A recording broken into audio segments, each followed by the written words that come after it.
live with Rex. This is the 73rd one of these. Apparently I felt the need to state that twice. Just gonna shut the door here. So yeah, this one should be alright. We're just gonna really continue with the minifigures and stuff. Normally, whenever I've done this in the past, I've dragged that out, but we want to get all the figures on the shelf so that we can go back to doing other stuff in the streams, like maybe gaming, but I'm thinking possibly doing a half and half stream with this one. Though that is yet to be confirmed. So yeah. But yeah, we're back on firing all cylinders, getting one of these out. I tell you one thing. I really have to thank my audience for something that's been going on lately. So obviously, I now do shorts on here. I now do lives. Granted, I've been doing lives for nearly 3 months. But see, already in the month of March alone, keep in mind, this is only the 6th of March. This channel's gotten over 70,000 views.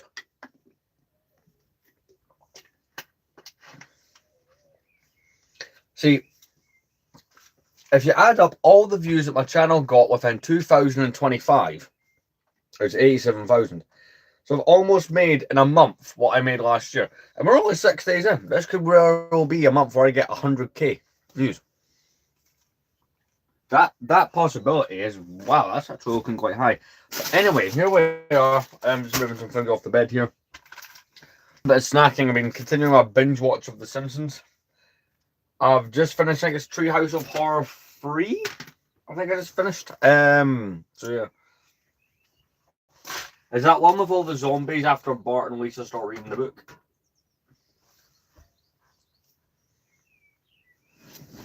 Books to sort out. So, if you watched the last stream, there's a whole bunch of minifigures that I separated out that were good to go on the shelf. I'm thinking, this is how we're going to do the stream. We will do those figures, right? We'll get them up, we'll get them on the shelf where they need to be. And then do some gaming. There's a couple other things I may do in there as well, but I've not quite decided how long this one's going to be yet. But last night's stream, right, is kind of up there as one of my more successful ones. See, these live streams, I think, according to the stats or something I checked on YouTube Studio, my streams average between 75 to 150 views a stream, right? Which I'm actually quite happy with, considering what they were getting at one point. But last night got nearly 200, so I'll take that. Like, to me, that's a big deal. So I will find us some appropriate background noise. I would have liked to have kept on what I was watching, but this will go up on YouTube as its own video later on, so we don't really want that to be a copyright problem. I found that out the hard way. I was doing live builds last year. I was doing live builds last year on the UCS Falcon, you see there. And, you know, if you're building a giant Lego Star Wars set, why not have the original Star Wars on in the background? Hey, I uploaded the videos to YouTube. The streams as their own videos, which you can find a few of them. And YouTube, Disney, 20th Century Fox and whatnot went right after me for doing that. So that's not something that I recommend doing. So always have either another YouTube video on or something that's copyright free. For example, right, one of the main people that I have, right, I play in the background is this YouTube channel here called Jago Hazard. It's this guy that does like kind of random stuff. Yeah, my day is going all right. How's yours? I do because something like that on in the background. Again, the guy's called Jago Hazard, but that's because his stuff's copyright free. Because it's just a guy talking, and you know, it's all right. So I've not yet decided how long I want to make this stream. An hour minimum is what I like to do. Granted, 2 out of the last 4 were 30 minutes long, but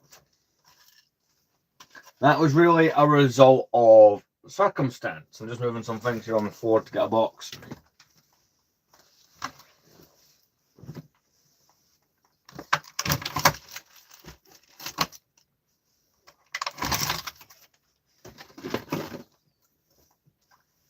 I'll be but a moment.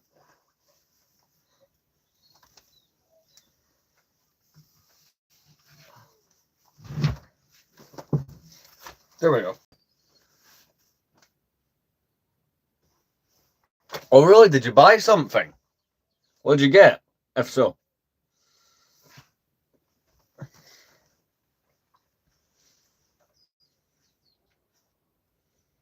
See, I've not bought anything for a while, but that's like the last thing I bought was this. Thank you very much. Last Lego item I bought was actually this over here. It was the Lego Hans Mole Man.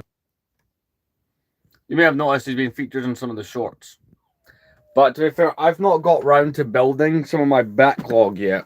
For example, in here I've got the 2 battle packs from 2010 that were the 30th anniversary ones, as well as the Luke's Land Speeder still to build, so I've just not gotten around to that one yet.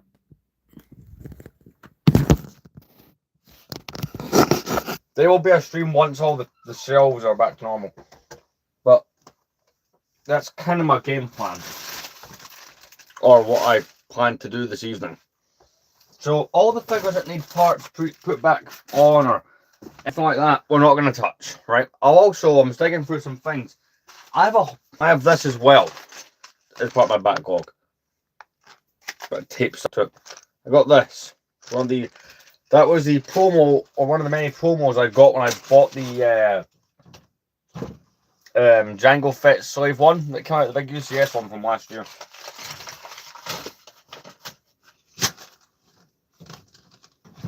I'll just put that away in storage so I know where it is. But yeah, that's pretty much it. I may also get the PS2 set up because I have a whole bunch of the original Star Wars games on that. Like I've got the original Battlefronts and stuff like that. So, and Lego Star Wars, the original trilogy. So those would make some interesting games to possibly play on the live stream. So did you get anything, comment? I was going to start adding the minifigures back. I'll press play on that video. I'll be answering your comments and stuff as we go. But last night's stream got 191 views. But this one will be a little bit longer than that, hopefully. It depends how things go. Let's see if we can get 200. Today's video is sponsored by Sailey. We'll find out more about them in a little bit. Well, basically, we're still putting stuff back on my shelves. In this video, I have just come back from Amsterdam. It's a beautiful city, famous for its culture, its architecture, and its nightlife. But I was there to look at things on rails because I'm cool like that. Amsterdam is an interesting city from a transport. Before we get right into it, this is what we'll do. There are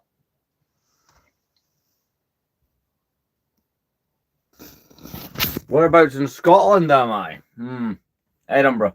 I'll show off what we got done last night before we begin with what's going on tonight. So I actually got quite a lot of the figures back onto the shelving.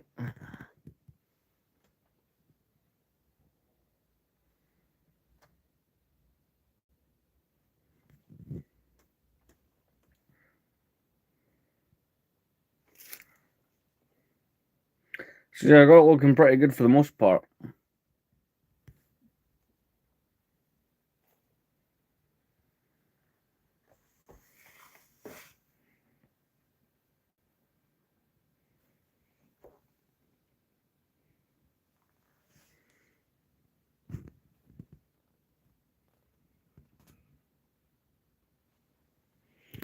But yeah, as you can see, I do have the whole thing looking really good right now.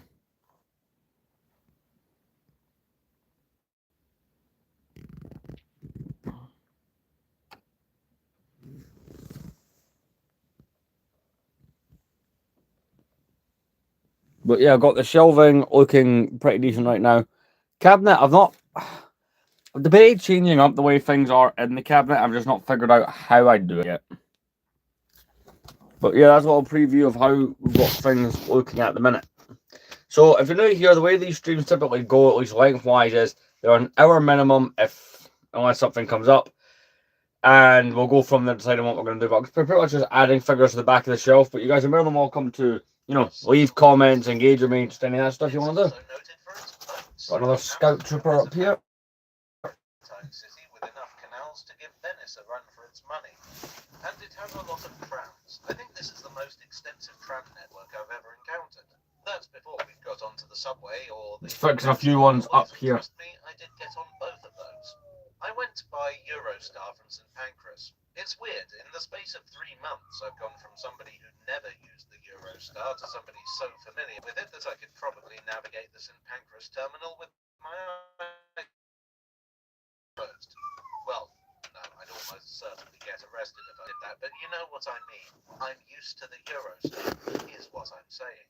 And for the It didn't alert you. That's not so great. The train passed through Brussels, which was weird. That can happen sometimes, Potato God. How are you doing anyway? Using that line, and now I was on one of those trains.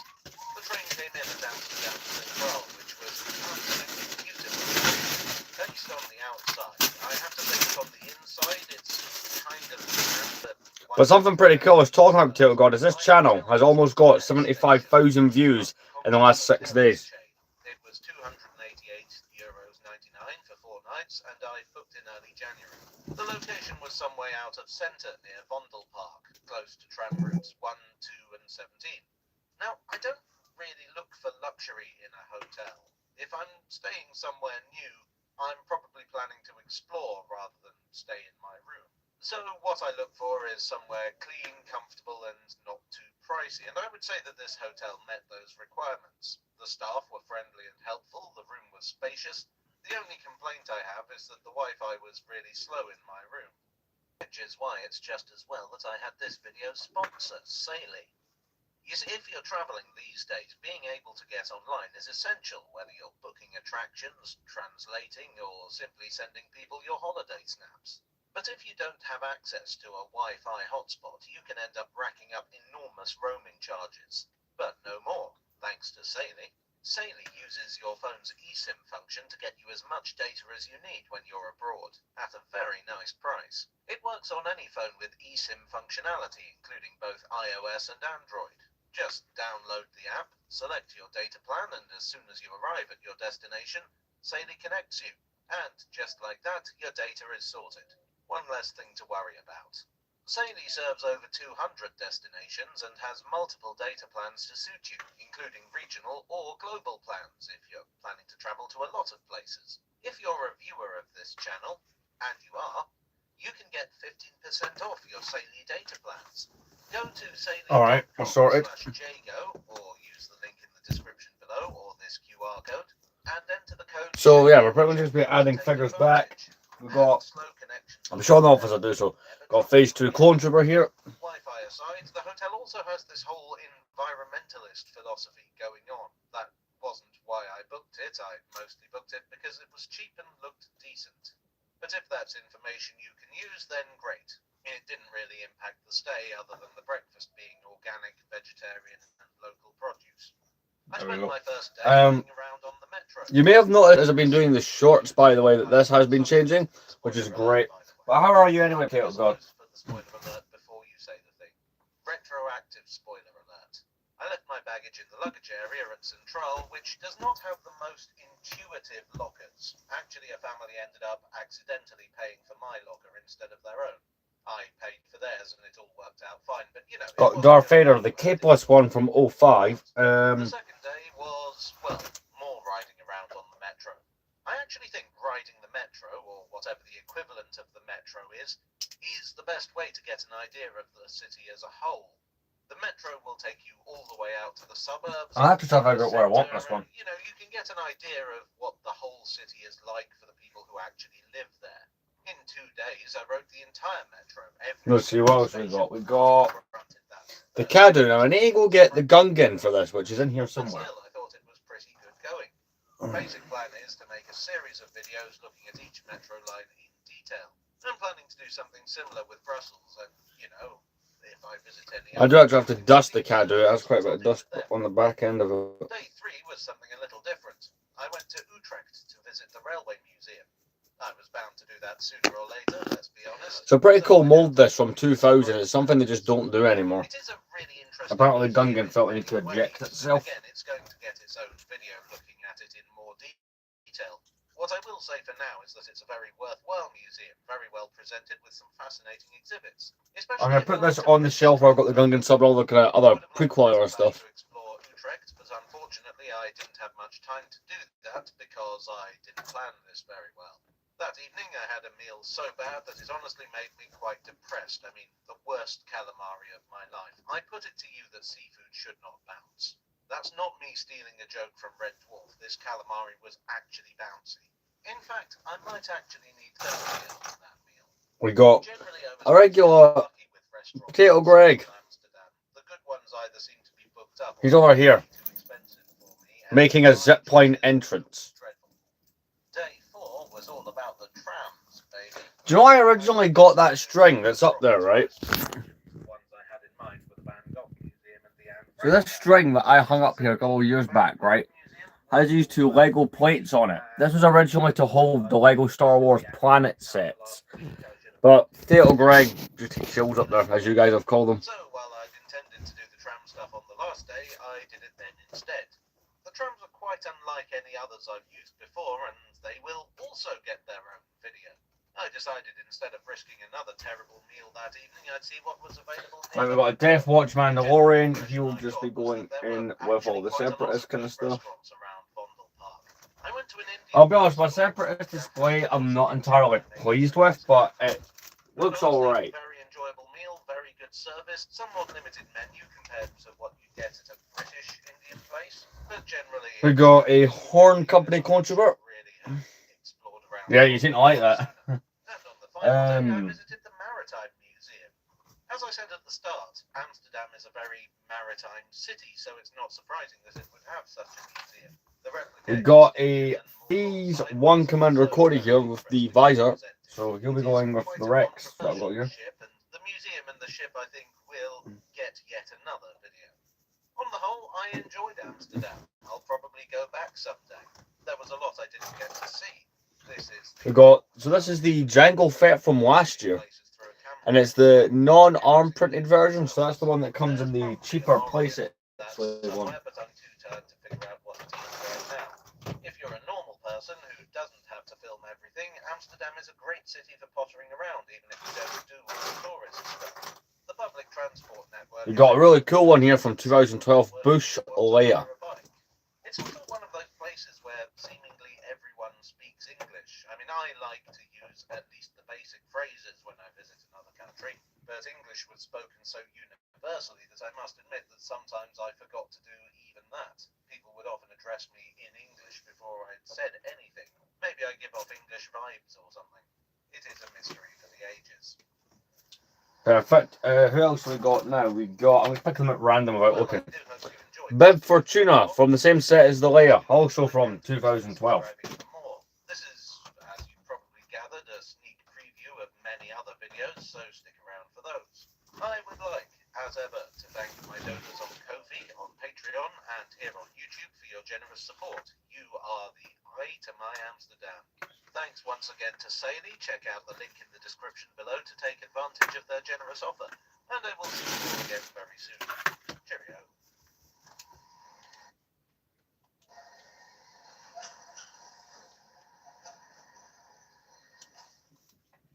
Today's video is sponsored by Surfshark VPN.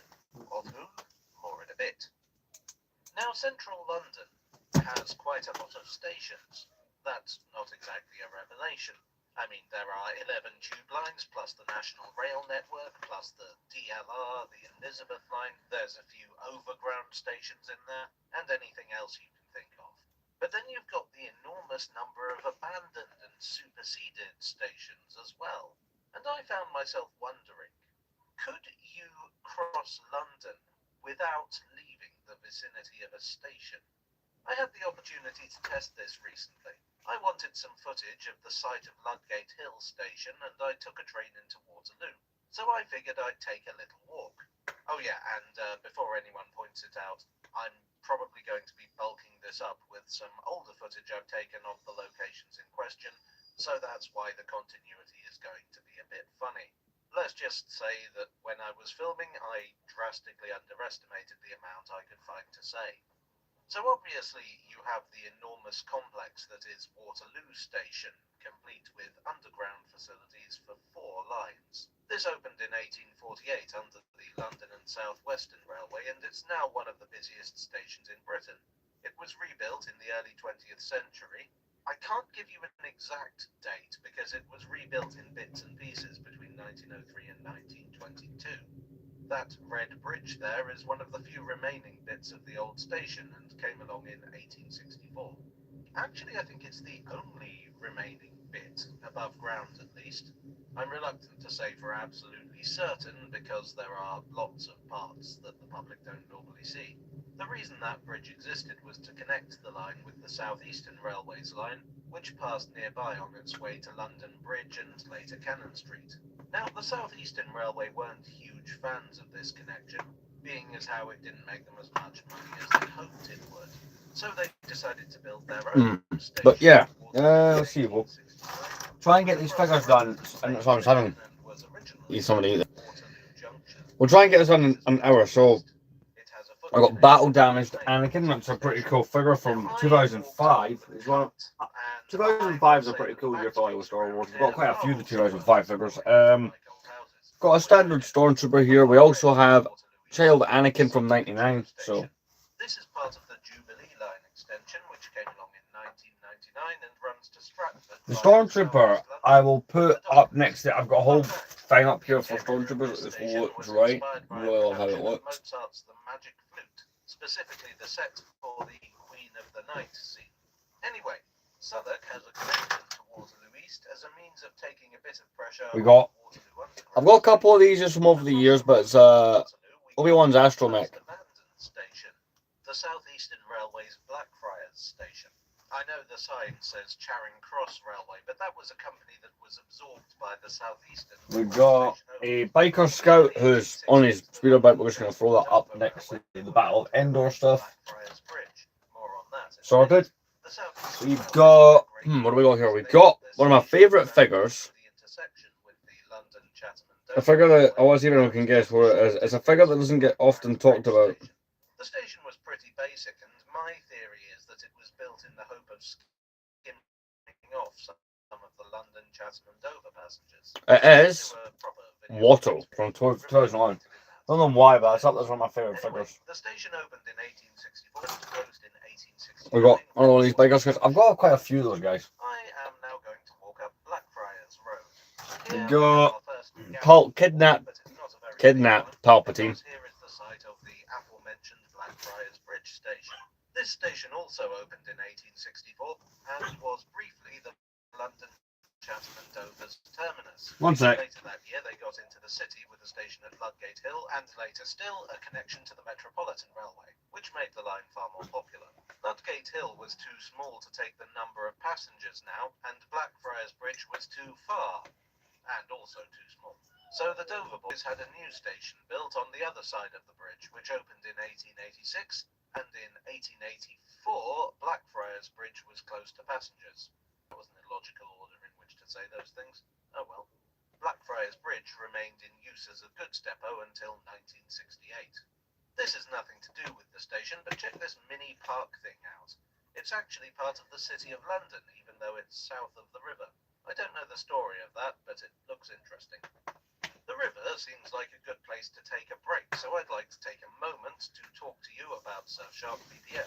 I've What been about working on drink? a dance move recently, which I call the Jago. It goes like, hold on, it's sort of like, it's like the, oh, you can't see me. Well, anyway, I wanted to see if anybody else had come up with this move without risking people finding out that it was me who devised this red hot piece of footwork. We got, who else? We got Snowtrooper and a standard Snowtrooper, which is the 2010 one, which was the last time we've seen that helmet. In over 100 countries to allow you to virtually change your location. Actually, the task took longer than expected because by changing my location, I was able to access the foreign catalogues of all my favourite streaming services. And then I got distracted by the ability to get region-specific bargains while shopping online. And then, to be honest, I kind of forgot about the dance business altogether. Anyway, if you follow the link in the description 1 second, below, or but use this QR code and enter the code JAGO, you can get we're planning it for that pile there. We're just going to chill out and do some gaming. which should enable you to see We're most likely going to be playing the Simpsons game for the 360. Actually, I came up with a new dance in Surfshark's honour, which I call the Surfshark Shuffle. and it goes. We got something 2008 Assage Ventress. That new station on the other side of the bridge opened as St. Paul's, but in 1937 it would be renamed Blackfriars. In 1870 it had been joined by the District Railway, which confusingly called their connecting station Blackfriars right from the start. It's like the Bank Monument thing all over again. Old Obi-Wan from Fortunately, 2004. in 2012, the whole station was rebuilt to span the river, which means that it is possible to... Let's look for dustings over here. Apparently this is the world's largest solar-powered bridge, so I guess when the sun isn't shining it just falls into the river or something. I don't know what a solar-powered bridge is. Keep going and you come to the site of Ludgate Hill.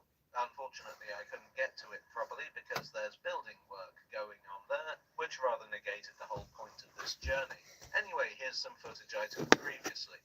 I am planning on talking about this station in a bit more detail in another video that's on the way, but suffice it to say that this station was a bit too small, and once St. Paul's, or Blackfriars if you like, opened, it served no real purpose. It lasted until 1929. These days, the site is the approach to City Thameslink, and that's our next stop. City Thameslink was opened in 1990. Right, we got under the name of St. another one of these jetpack clones from 2009. Pretty cool figure. This figure will just... What am I putting the jetpack one? That's just a good thought. Time Out in March this year, the worst station in Britain for delays. So that's, that's a claim to fame, I suppose. There might have been another station here. Remember Southwark and the Jubilee line? I'm just going to put those guys next to the 2010 turbo tank. It kind of just makes more sense. Gregor from Rebels, he's just going to go where I put Wolf and Rex. Would that mean that City Thameslink would also be called Ludgate Circus? We've got the one and only Max Rebo. That station was opened yet again by the London Chatham and Dover Railway in 1874. The London Chatham and Dover Railway was a company that tended to be short of money, and I can't help but feel that their tendency to build expensive but inadequate stations in the City of London did not help matters. Holborn Viaduct was a somewhat awkwardly designed... Putting Max Rebo into Jabba's Palace. The route to Sorted. the Metropolitan Railway bypassed it. It suffered a slow death in the decades post-World War II, being finally put out of its misery in 1990. This entrance to City Thameslink was originally the entrance to Holborn Viaduct, the site of which has disappeared under office blocks. They're building another one now. I've often said that what this city needs is more half-empty office blocks. And now we're at Smithfield. Now I know what you're thinking. No, Jago. Smithfield is an historic meat market. It is not an station. And you'd be right. But what does this ramp here lead to? These days, an underground car park. But back in the day, and by the day I mean 1869 to 1962, there was a goods depot down here. A goods depot is kind of a station, so it counts. Most of it has been rebuilt, but if you don't mind doing a little exploring and can endure the smell of exhaust fumes and stale urine, you can find signs of the old depot. Other areas are being incorporated into the new Museum of London development and are used as railway sidings. Next to Smithfield, you have Farringdon. The first Farringdon station was built in 1863 and known Right, I'm just trying to measure up something on the shelf. There we go. Right, I was going to put something. So we got another one of these 2013 501st cones. These allowed other trains, including those of the London Chatham and Dover Railway, to use... We got an Imperial and it's a 8080 driver. Pretty cool one. History to Farringdon, and in fact I did a whole video on the subject a while back that's around here somewhere. But in 2022, the Elizabeth line joined Farringdon Station. Got another one of these Geonosians. I went from having none of these to having quite a lot of these recently. And it wasn't even through intentional purchasing either. Here I ended my walk, but while writing this script, Like, I never went out of my way to army build Geonosians necessarily. We got Super Battle Droid, one of the regular ones, so it's a 2007, and another standard Stormtrooper. Hey, welcome to the stream. Connects to Liverpool Street, which was next to Broad Street. I could also have gone in the other direction. Waterloo Station is next to the site of Knott One. Right, we've got a couple more that I'm going to have to quickly change up now. The London Necropolis. One on Leek Street and the other on Westminster Bridge Road. Got another one of these Rancor Battalion Earth Troopers from 2012. I'm going to be ordering some clone troopers at some point soon. I'll be going for more of those. We've got this Astromech from the 2018 Sandcrawlers, meant to look a bit beaten up and stuff. I'm just going to throw him with all the Tatooine stuff I've got going on. Clone Cadet, so he'll be going with the Republic stuff, and another Hoth Trooper. Needless duplications as stations are built wherever the companies can put them. This leads in the 20th century to a decline as the unnecessary stations die off. But then we see a demand for more and more efficient transport in the late 20th century, as driving into town becomes less practical, and we get better planned public transport. So I'll be back in one moment, and we'll go from there. Well, I do hope you enjoyed. I'll quickly pause this in case it randomly jumps onto something it shouldn't. You know, like something with copyright in it. So I'm a real screw. Sponsored by Ground News, of whom more in a bit. Today I'd like to talk about Waterloo Station. Not that Waterloo Station, this Waterloo Station. Waterloo East. I've always found this station a bit of a curiosity. It's attached to one of the busiest stations in Britain, yet it's also a separate thing.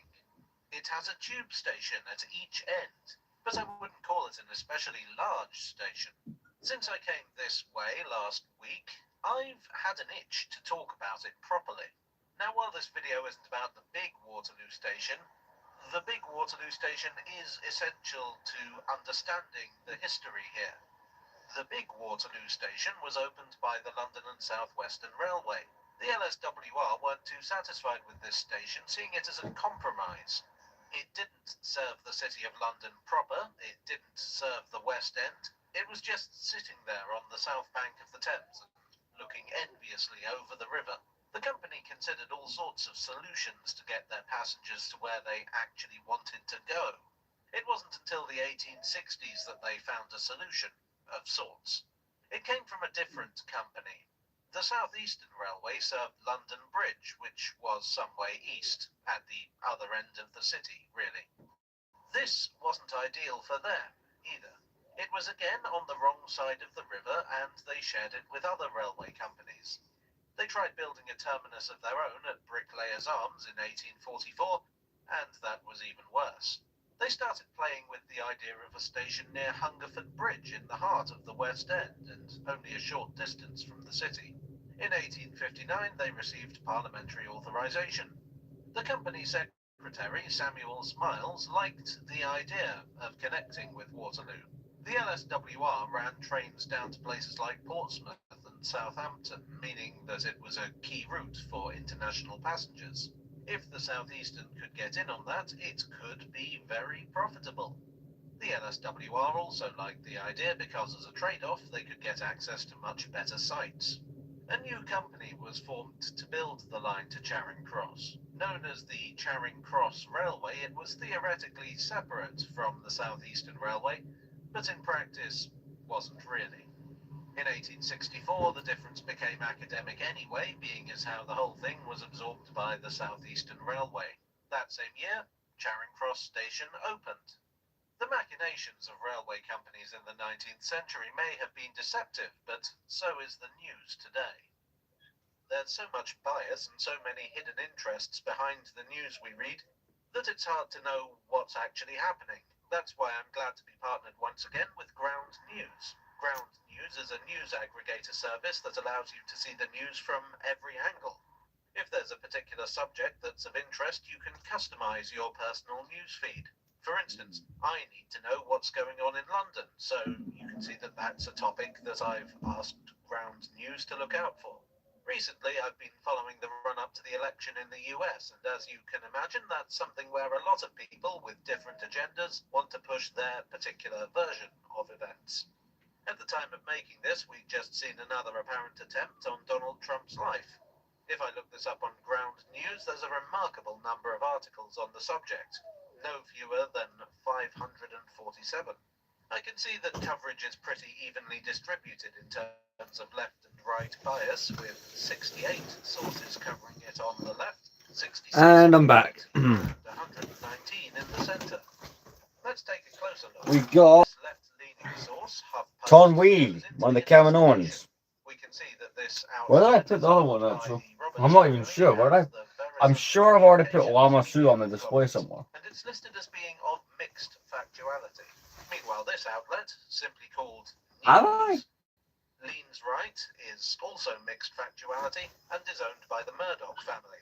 Here, the story One sec. emphasizes Where have I that Trump put is this? safe after his ordeal.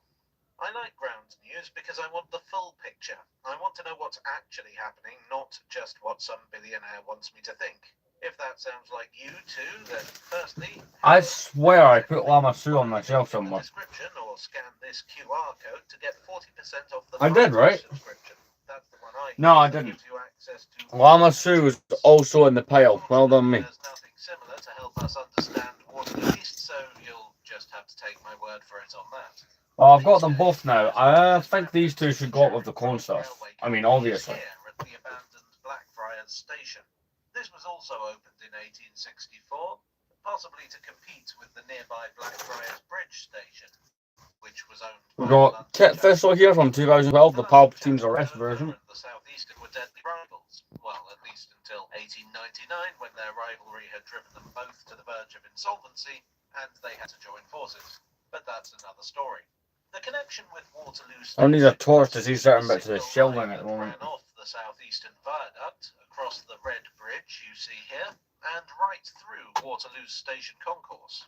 So the LSWR had what they wanted, the Southeastern had what they wanted. Everything's cool, right?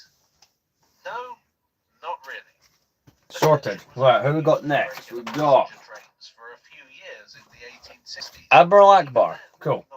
Easily done.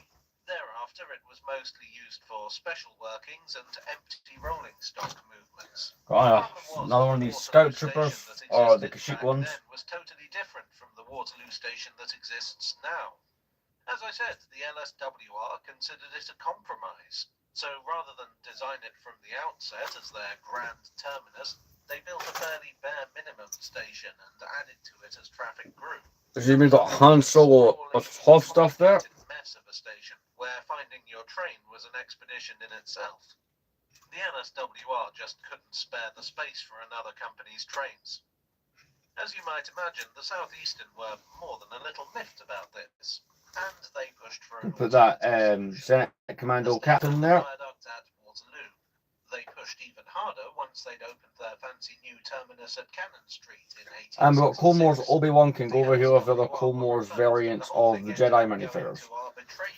Because, you know, you gotta keep all those together, it just looks right. They closed their Blackfriars Station, which was literally across the road from the new station. They called the new station Waterloo Junction. We've got a Scout Trooper and we've got a weird minifigure here, Wald, from 2011. And I can't believe we've got this far through the video before the station that it's about even showed up.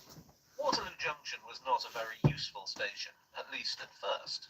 For a long time, the Southeastern Railway refused to allow through tickets to and from LSWR stations, which put the LSWR back to square one in terms of getting passengers over the river.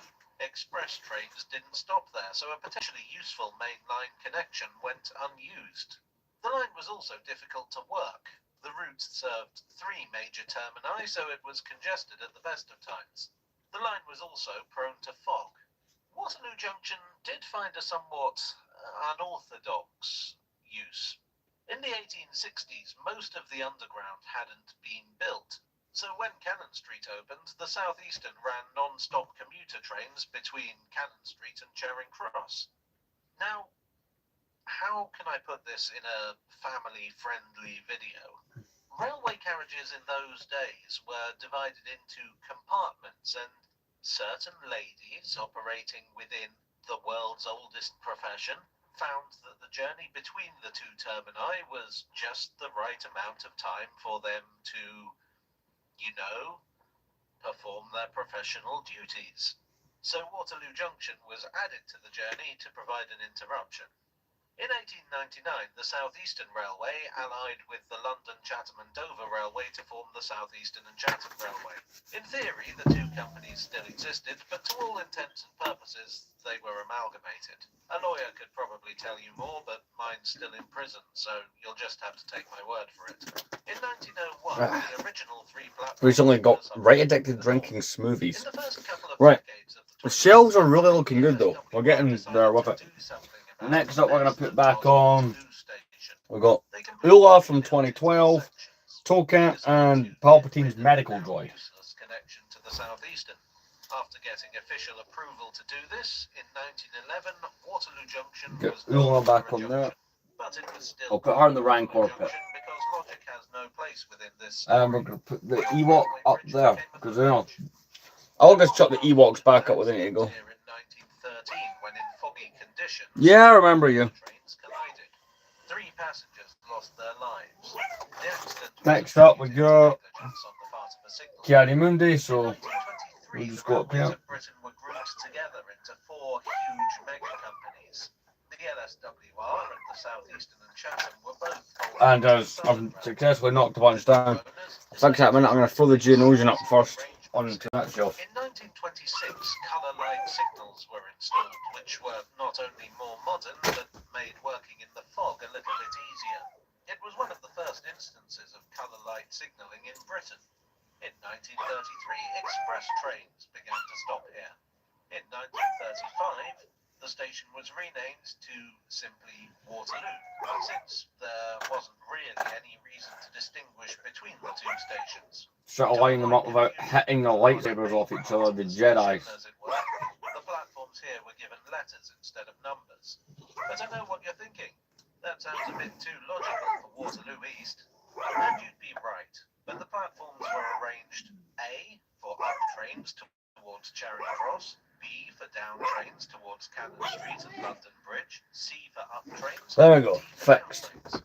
How's everyone's doing going anyway? Got Paul Coon's Astromech. And it was hard to know which Where have I been putting the Astromechs? In 1948, I've been putting some in the actual builds that they come with. things didn't change much at Waterloo. Actually, things were so neglected that when there was a fire on the footbridge in 1965, it wasn't fixed up for nearly 20 years. In 1978, finally, the station was renamed Waterloo. There's some two East. cool ones. Other improvements came gradually. I do. In 1984, the Greater One there, Councils two's there, and in the form of 3 up there. shops along the footbridge. Given that the GLC headquarters at County Hall were nearby, I wonder if there were any regular commuters there who were able to push things through. Just speculation on my part, you understand. In 1992, a new footbridge was built, so those shops were abandoned. That is the footbridge that's in use today. Now, given that Waterloo And our East is Ewok, attached to just put that Waterloo, up the top obvious there. underground connection would be Padme from the Clone Wars, so you can just go here with all the other kind of Clone Wars people that are out there. Palpatine, Yularen, and Anaconda Fart. Which is joined on to Waterloo Yep. East.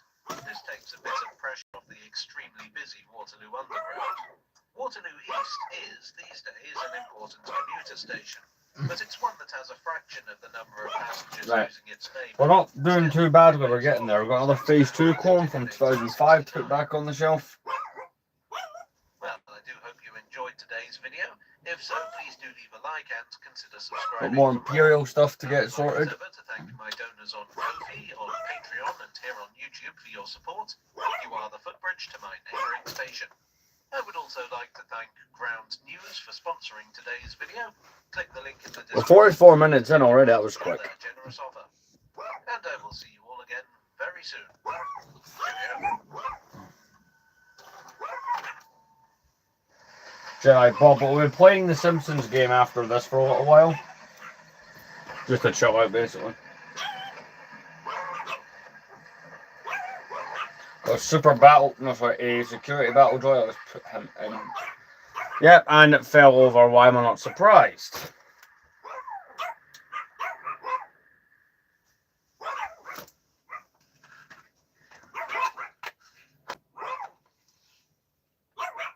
Today's video is sponsored by Ground News. is a unique station on the Underground. We've got a handful here. Fascinated me. We got Huge grain station, multiple a 2000 and no, this is the 2001 Royal Guard, Rancor Keeper, and a Battle Droid. Most familiar with it as an interchange between different branches of the district line. And the question arises, why? Why should this station in a fairly affluent suburb of West London be so large and so important? What's special about Earl's Court? To repeat the answer I so often give when explaining the quirks of Britain's railways, some Victorians did it and we've stuck with it. The district lines. So our Corn Cadet could go next to that one. The Corn Cadet figures from last year are brilliant. We've got original 2002 Padawan Anakin. Once this was complete, the idea was that it would be absorbed into the Metropolitan Railway, which built the rest of the circle. The problem was that building the Got a Compilot. You can go through the other room. Which ones? Cut and cover method, which created a tunnel by digging a trench and covering it over. This required an awful lot of land and buildings to be purchased and cleared, which in the city and the West End was incredibly costly. So try and get through these ones a little bit quicker. I'm only going to mention like the really notable figures in my collection. All I'll do is I'll get these figures on. I'll show you how the shelves looking. Then we'll do some gaming. Entirely clear is why they did this. The West London Extension Railway was a grand name for an unpopular line. It connected with various other railways in London, and in theory it seems that a line joining it from the Inner Circle line could be very useful indeed. But the district weren't that interested in running beyond West Brompton, nor did they seem that enthusiastic about letting other companies run trains on their line. The line opened in 1869, but it went straight through the area we know as Earl's Court There we without go. stopping. There Fixed. wasn't much to serve back then. It was mostly market gardens. But London was growing. New housing estates were starting to nibble at the gardens, and soon it became clear that there would be a market for a new station. So the district built one in 1871. This was not the present station. It was on the eastern side of Earl's Court Road and was a simple wooden building serving 3 platforms. This became a junction station very early on. In 1870, My dog likes to bark at the wind. That's kind of what's going on. In 1874, the district reached Hammersmith. Earl's Court had become a major station for no other reason than it was a convenient place to put a junction. The following decades would see more destinations added. In 1877, they'd get to Richmond. In 1883, Hounslow Town. In 1884, Hounslow Barracks. And Hounslow West. Right, what's left? In 1886, Hounslow Town would be closed. A very small selection. We've got Imperial Officer, who will just be going up here. In 1902, services would extend to We've got Anakin from Revenge of the Sith, so he'll just be... And in 1910, some services would run all the way to Uxbridge. I'm kind of skipping ahead with the history here, and this isn't even all the district services. For instance, I completely omitted Ealing Broadway, 1879. But I hope it gives you some idea of Luke Skywalker from 2010, he goes in his land speeder. What else is complicated, and that's the news media landscape today. There's so much bias and so many hidden interests behind the news. Indoor Rebel. It's hard to know what's actually happening. That's why I'm glad to be partnered once again with Ground News. Ground News is a news aggregator service that allows you to see the news from every angle. If there's a particular subject that's of interest, you can customize. Way off in episode 4. For instance, I need to know what's going on in London, so you can see that that's a topic that I've asked Ground News to look out for. Recently, I've been following the run-up to the election in the US, and as you can imagine, that's something where a lot of people with different agendas want to push their particular version of events. At the time of making this, we'd just seen another apparent attempt on Donald Trump's life. If I look this up on Ground News, there's a remarkable number of articles on the subject, no fewer than 547. I can see that coverage is pretty evenly distributed in terms of left and right bias, with 68 sources covering it on the left, 66 on the right, and 119 in the centre. Let's take a closer look. This left-leaning source, HuffPost, goes into the investigation. We can see that this outlet is owned by the Roberts family and the Verizon Communications media. Well, that's all the figures sorted, so gaming. Factuality. Meanwhile, this outlet, simply called News, leans right, is also mixed factuality and is owned by the Murdoch family. Here, the story emphasizes that Trump is safe after his ordeal. I like ground news because I want the full picture. I want to know what's actually happening, not just what some billionaire wants me to think. If that sounds like you too, then firstly, hello, and secondly, follow the link in the description or scan this QR code to get 40% off the Vantage subscription. That's the one I use that gives you access to all features. And now, let's zip back in time again. Returning to the 1870s, the advantage of having a wooden station building was that it was cheap. The disadvantage was that it was flammable, and in 1875 the original building burned down. A temporary replacement was put up, but this was also an opportunity for the district. At this time, all the trains were steam-hauled. This meant that when a train terminated, the engine had to be uncoupled and run around to the other end of the train.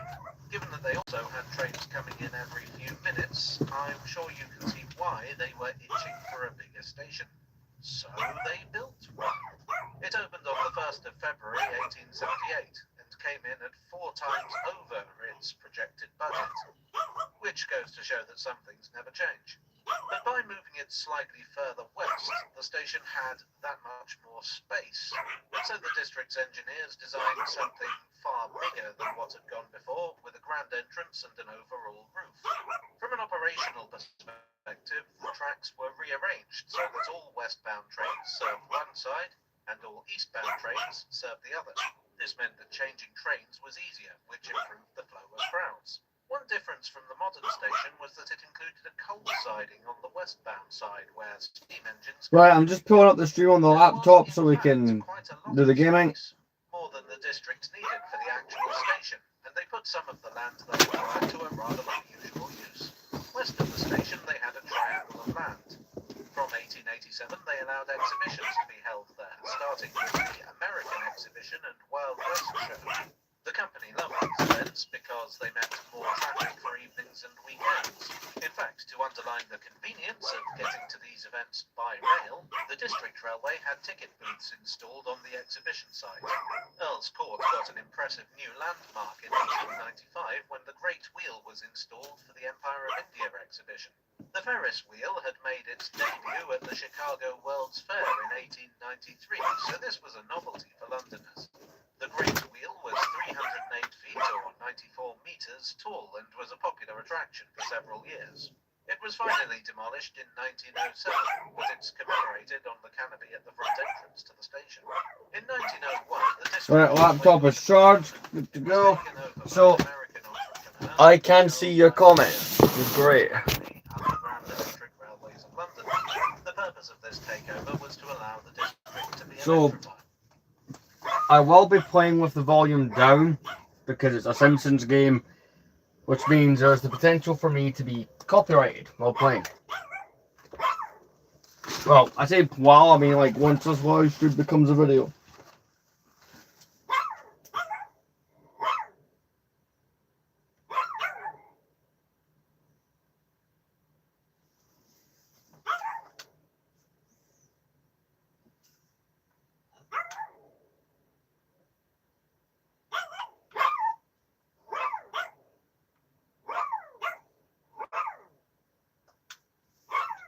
Because what achievements I've already gotten this.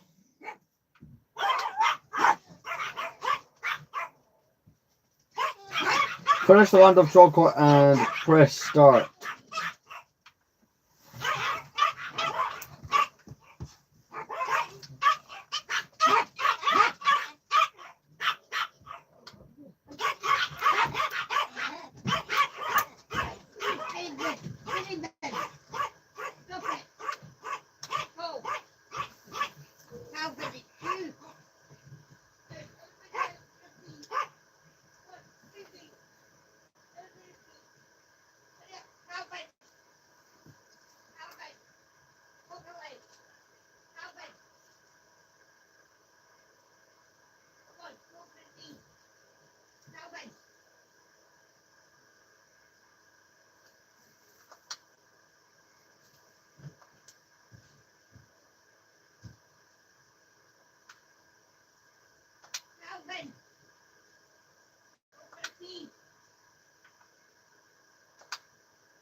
Alright, we're here.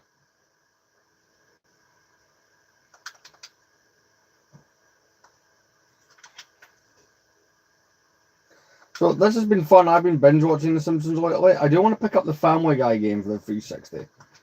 So maybe I do that sometime soon. Like, I'll be Homer and we'll do like his big burp thing.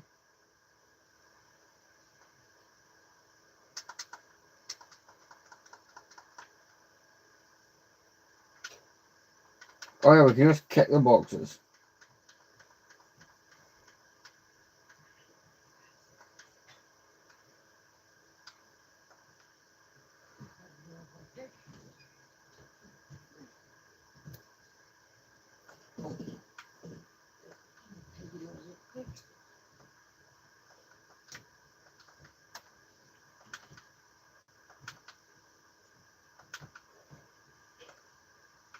So it's all like there's a puzzle like this in the Lego games. Right? I don't mind doing it this way. It's actually kind of fun.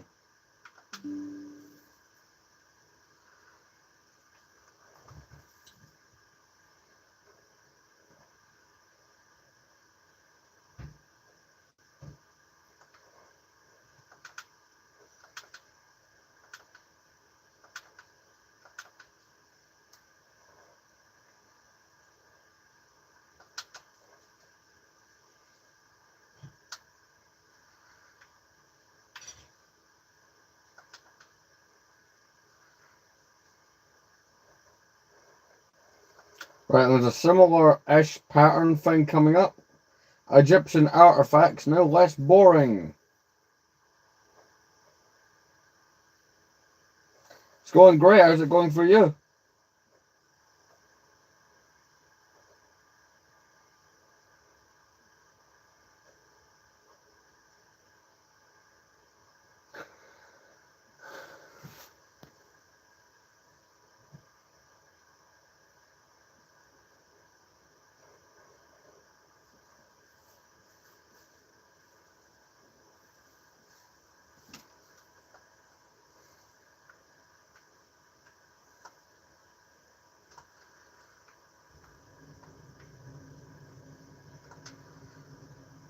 Am I not meant to be breaking this glass?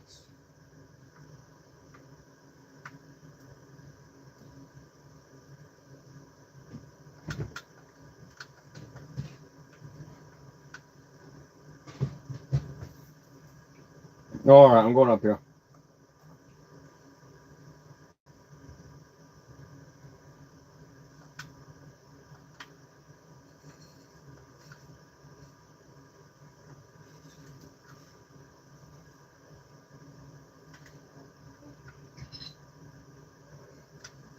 So there you go. That's how you do it. You just die randomly.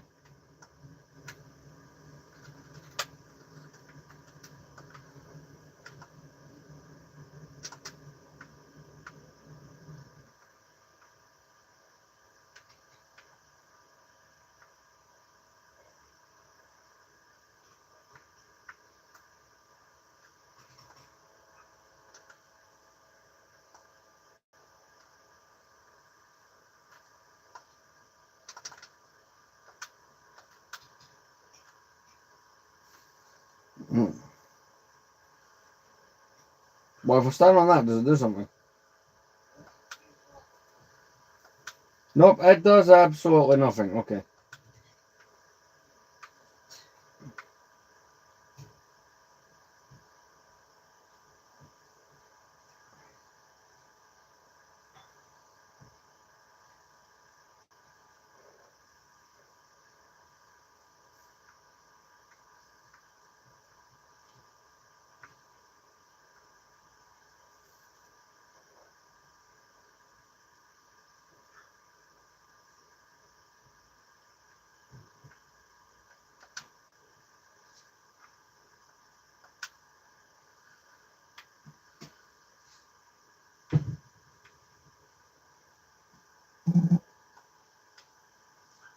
Alright.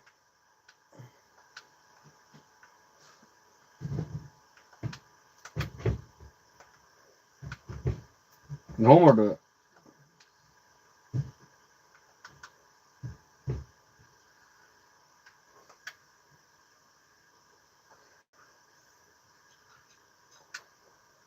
Alright, yeah, one of the video game cliche things.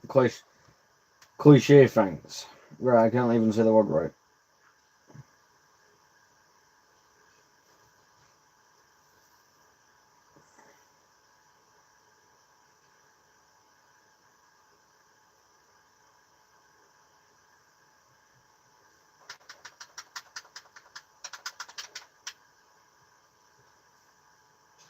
See? I've been caught, so now apparently I just have to commit straight up murder. It just makes sense.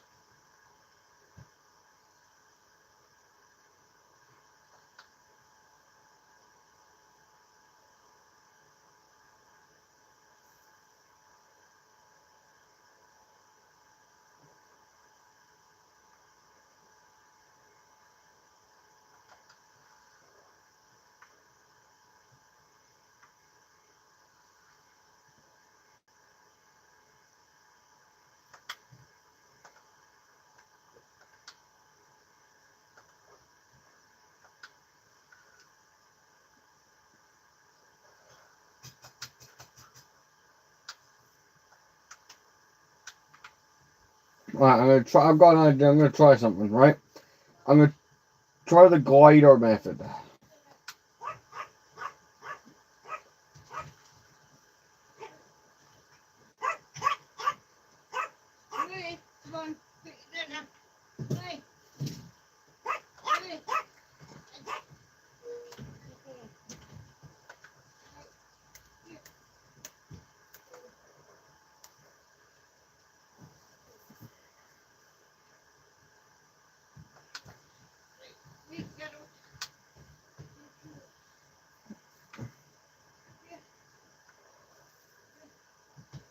Right, so from here,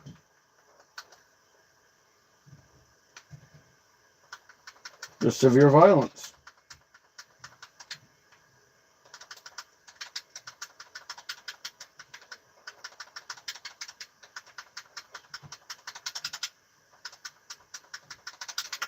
Doing the combo moves to them.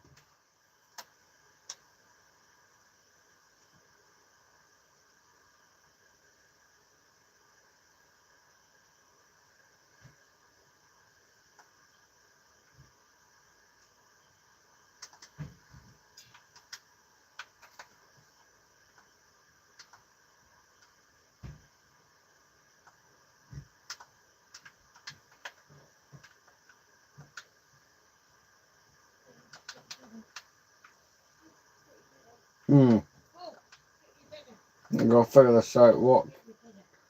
What do we do here?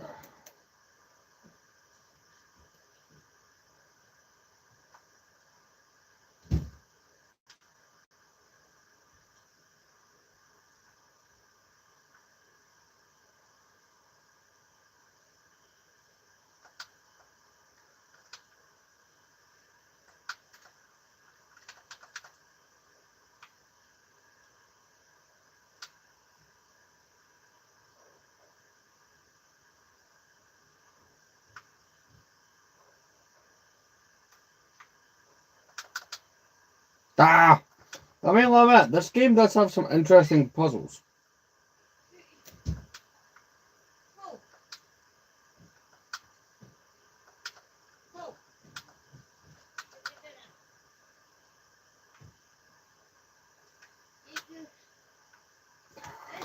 It's again one of these things that takes multiple attempts, even though I've already managed to do it.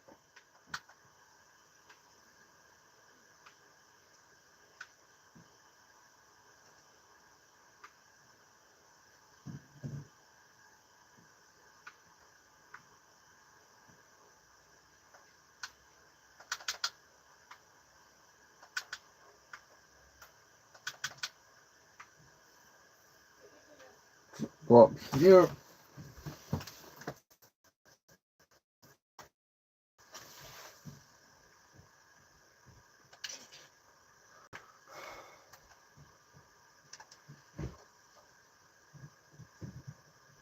Yep, that makes sense. That's not what I was expecting to have to do there. I'll give it that. Okay, right, cool.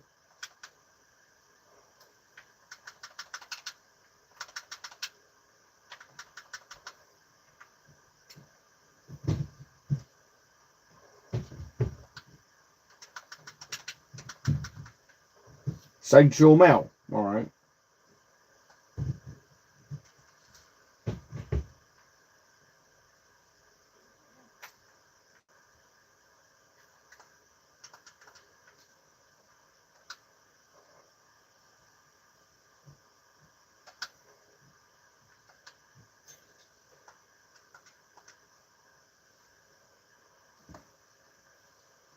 Oh, he's got a gun. All right.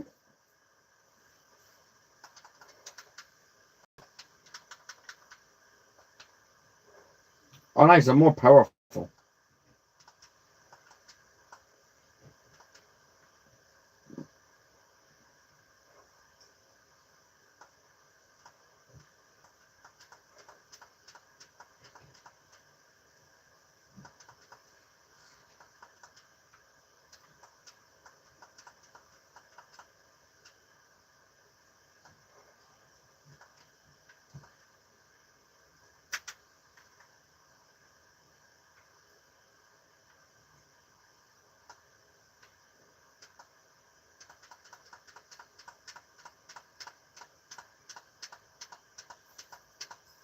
What am I doing wrong here?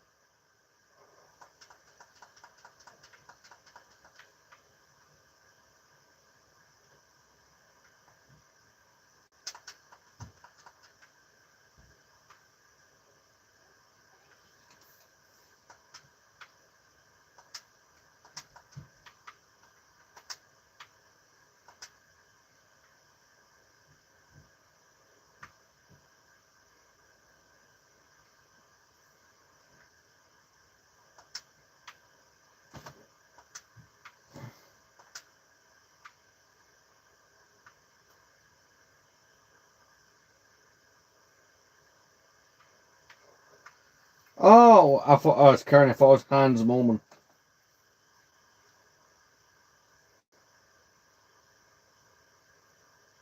What's up, Lego Star Lord?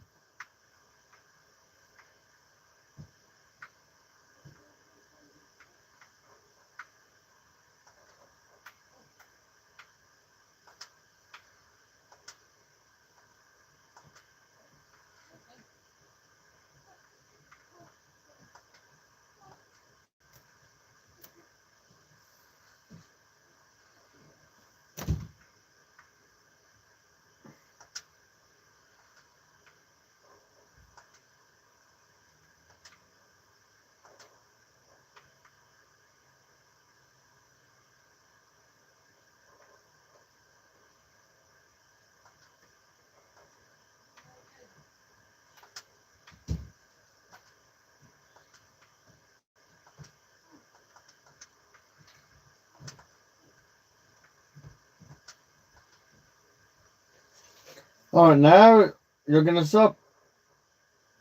Thank you, I appreciate that.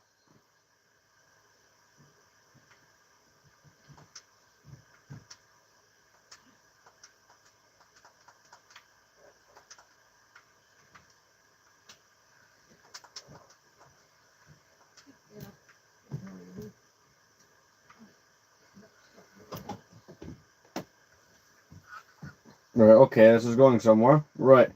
So zap that one above him.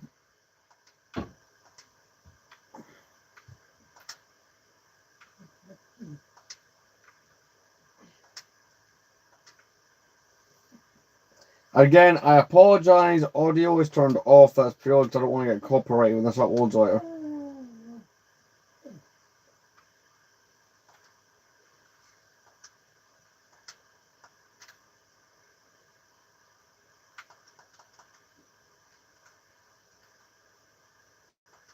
Alright, we'll get the Bart robo suit put back on. One sec.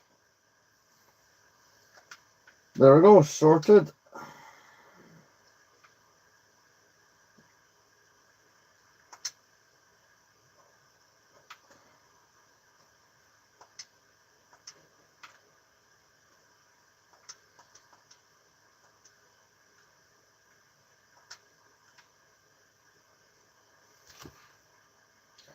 Right, we'll get that suit back on.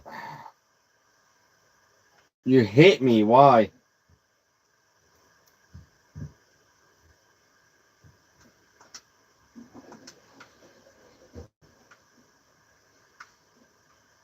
How am I meant to aim and get the TNT? Oh, okay. Right.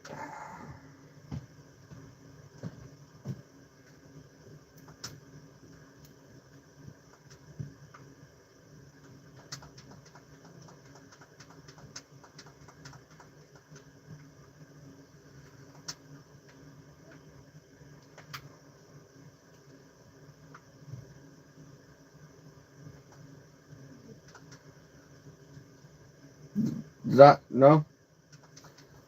So Homer's burping thing is doing nothing. Alright.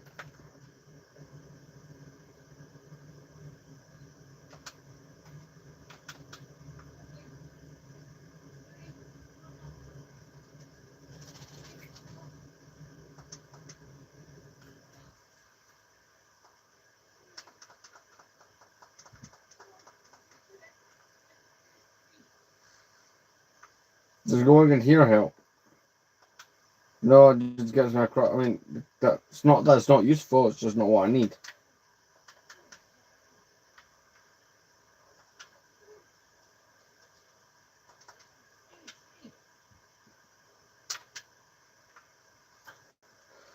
Can I pick those up or something?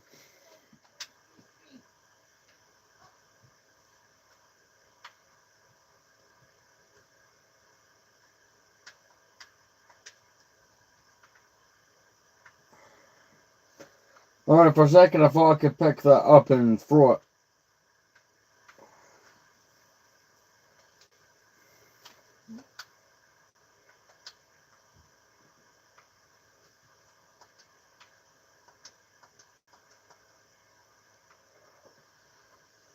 Oh, there we go.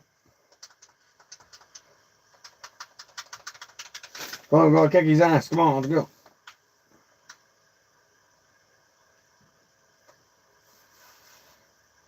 I didn't realize it was the cannon I had to make that do things. Right, there's Jimbo.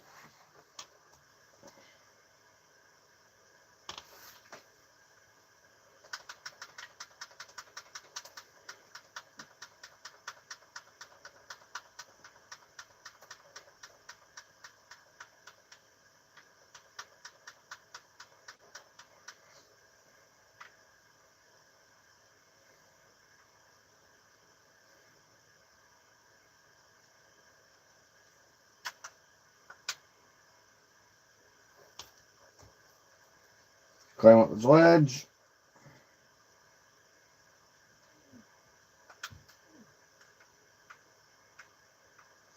Use Homer to help solve puzzles. Alright.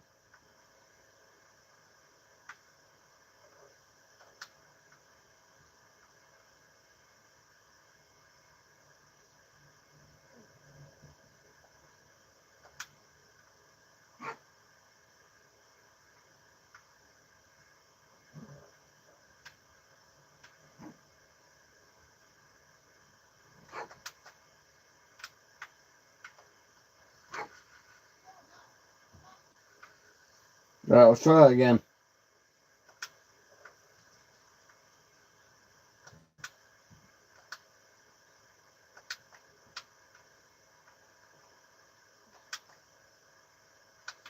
Crap.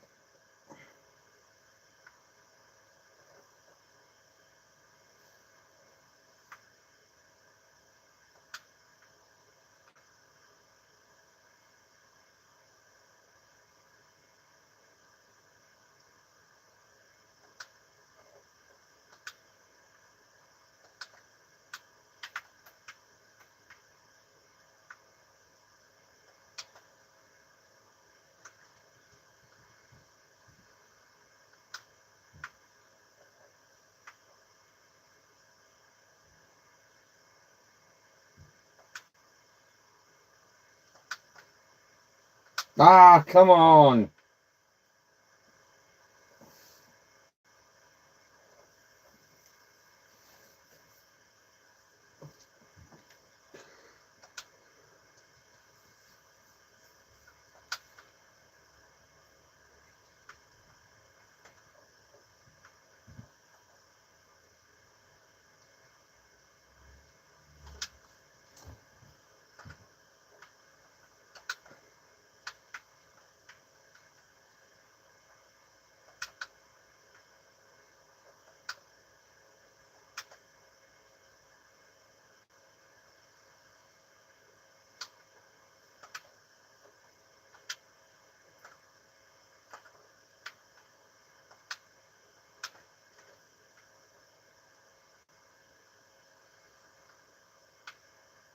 There we go. And I cannot collect that because the beer bottle caps are for Homer only. No, no, I fell down there, right.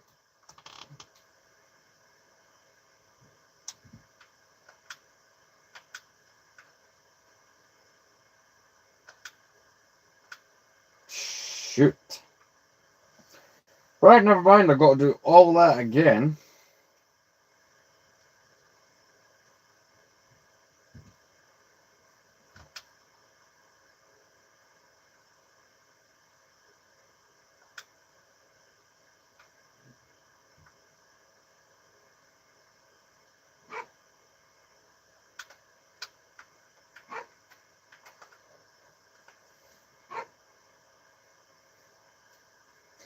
I'm trying not to glide at the bit where it says hold on to the pole. That's where I've screwed up. Nope, I've screwed up there.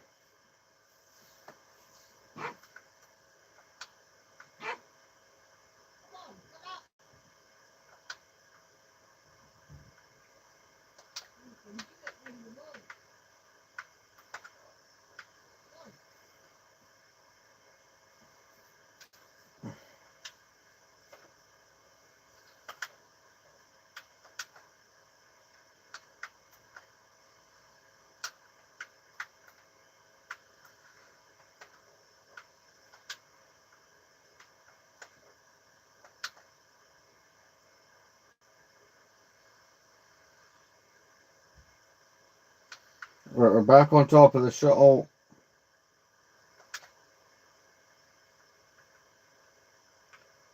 Ah, come on! Right, we've got to try that again.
Ah, bugger.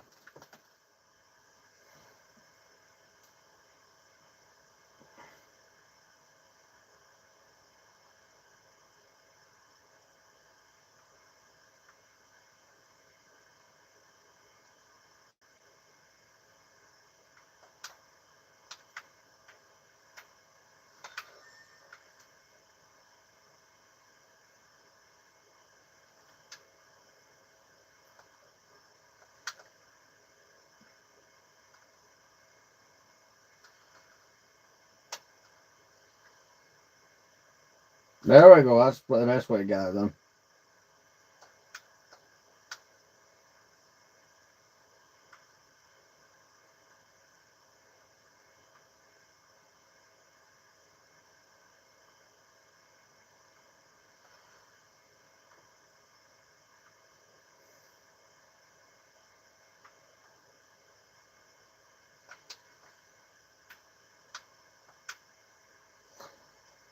Oh, wait. So I don't have to actually do that puzzle repeatedly. Okay, okay.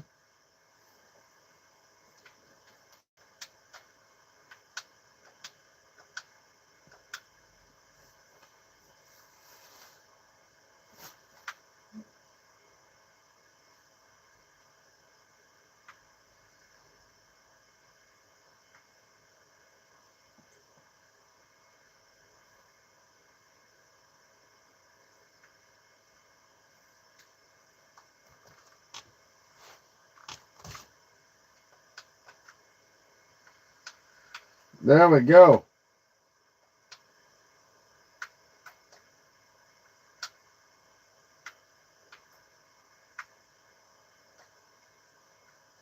Ah, but I now know what to do. Nah, all mine are real.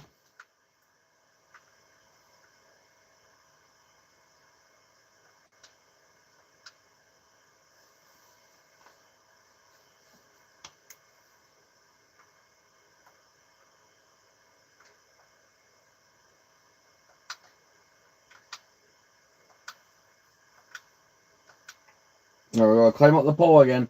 Now that I know what to do, I just need to not fail at jumping at certain parts.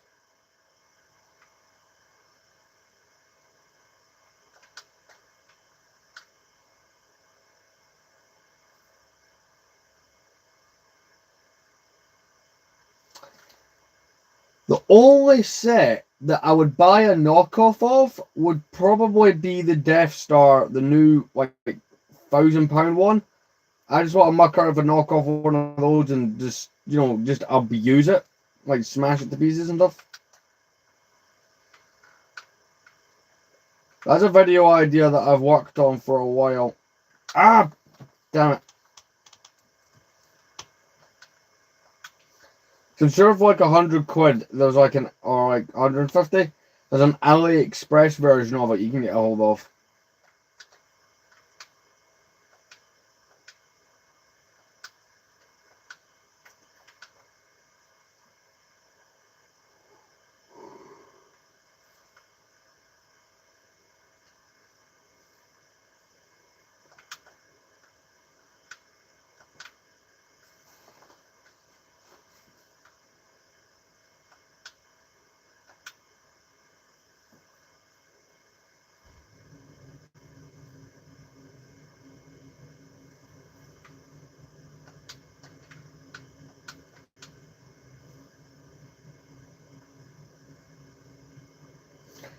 Yeah, I'd say like the only like fake sets I ever buy are like granted I don't have any of them at the moment like out on display. There's like the custom community or like fake versions of stuff that Lego themselves haven't done.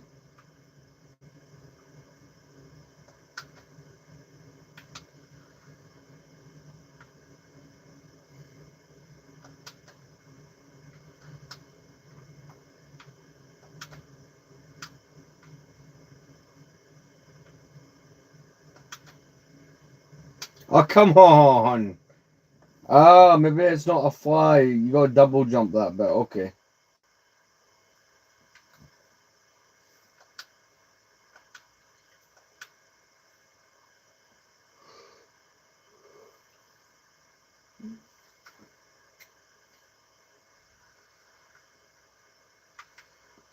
Are you new here? Because I take it you've not seen the full scope of the collection I've got.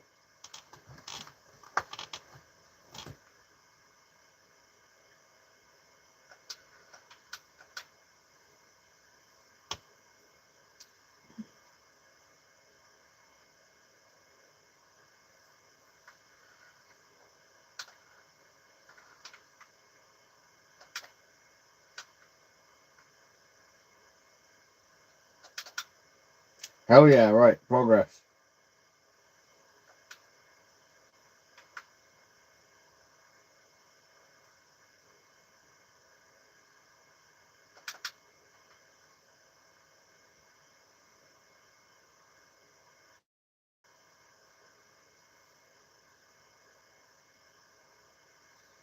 That is true. It is massive.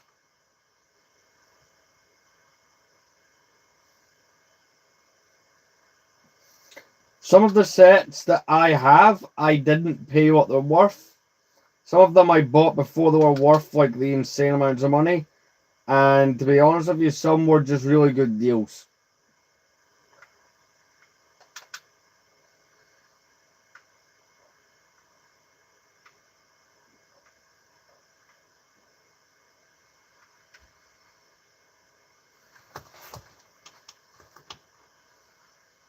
I've been collecting for well over a decade as well.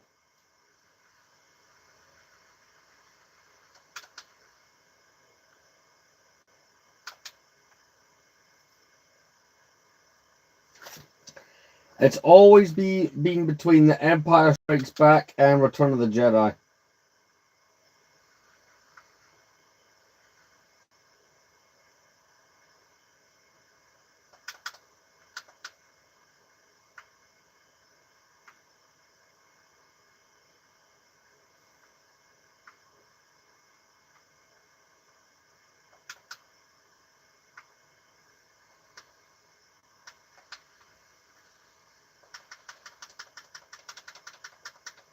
Yes, Transformer, you helped me beat up a child.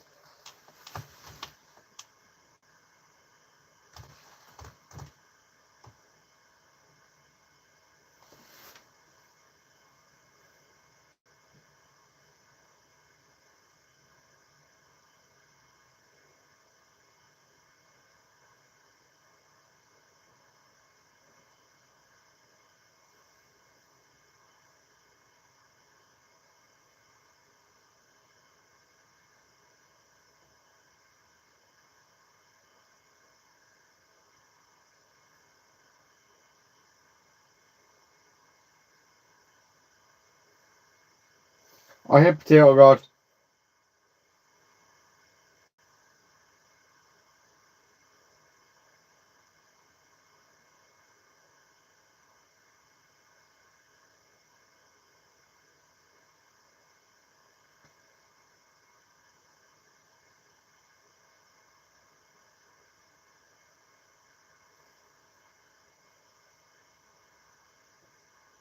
Yeah, he's there. There we go, we got an achievement. Heist hijinks.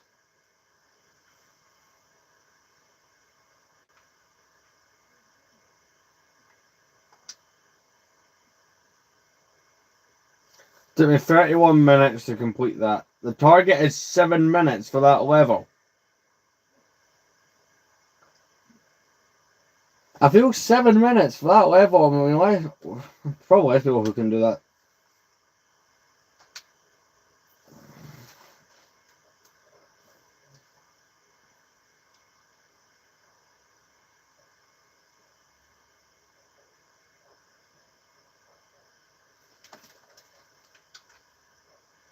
Homer Ball.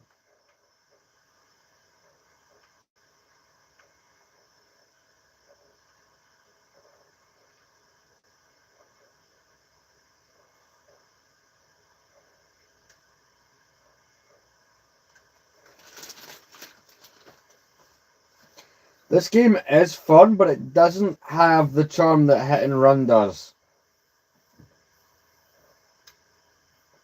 For being honest, in terms of like the Simpsons video games, I think Hit and Run will always be known as the best one. So I'm going to get up, right? You're going to see me in a second. I do. I'll show you. I got Cloud City. Original Cloud City, present and accounted for. Got that Boba Fett in there as well. The landing platform for it is underneath the Falcon.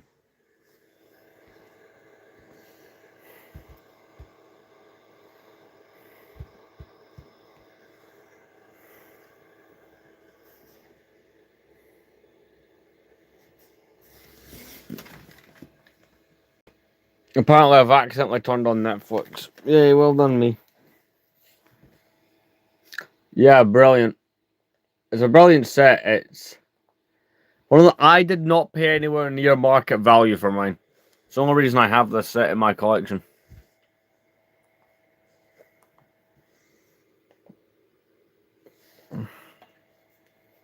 I am, trust me. I've heard that one many times. The set is not well enough. Cloud City is not the only set people go nuts when they see. A lot of people, when they think of the UCS Falcon, think of that one from 2017, the one that's more well known. So when people see this UCS Falcon, you know, with a brick built cockpit and stuff, it really confuses the hell out of people when they see this set.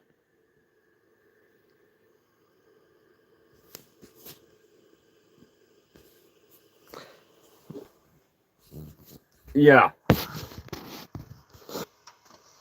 I think, seeing as you said such nice things, Potato God, I think we can let it slide this time.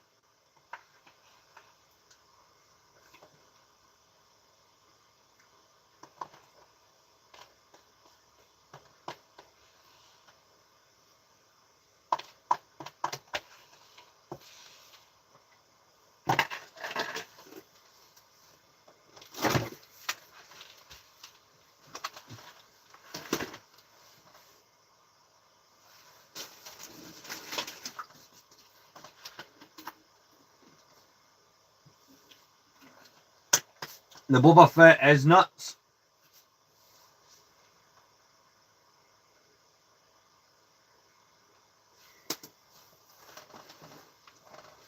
But I own all 4 Chrome Lego Star Wars minifigures. I think that's my most nuts thing. Right. I don't need to save. This game has auto save. Right. You gotta admit, Potato God, that is a creative insult.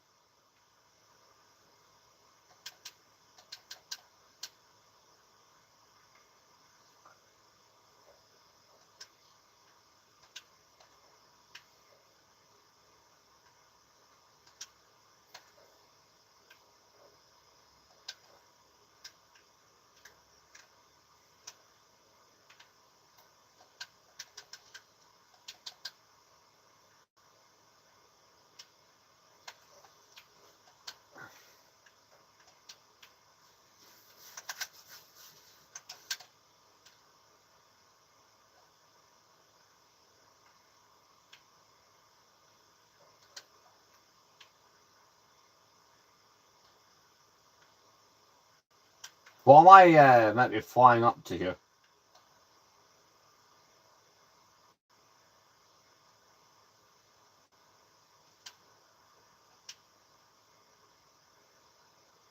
The Big Witch.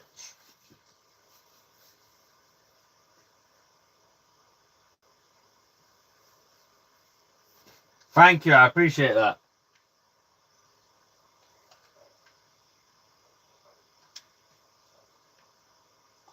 I was gonna addictively. I wonder if there's an achievement for addictively eating the Big Witch. No, I can't eat anymore. Can Bart eat them?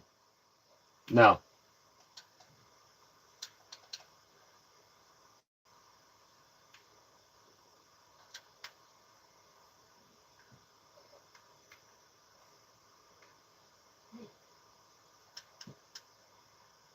The Ritz Hotel for Transients.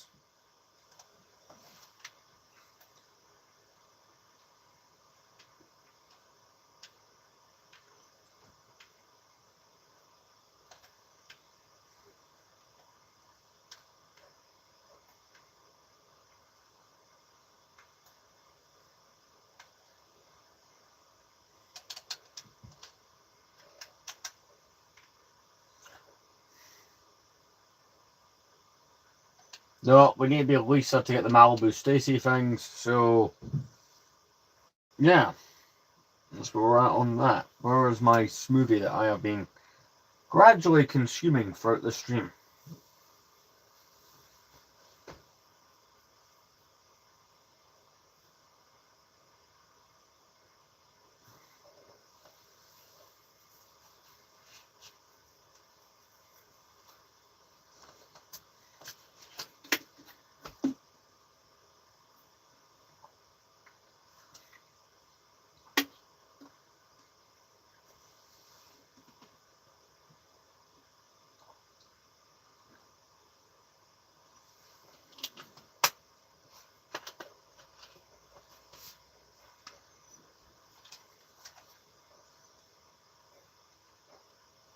Do we go into Moe's? Screw it, I say we go into Moe's.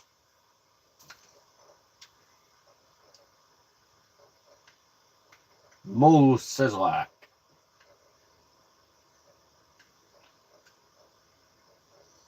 It's Barnard Gumball.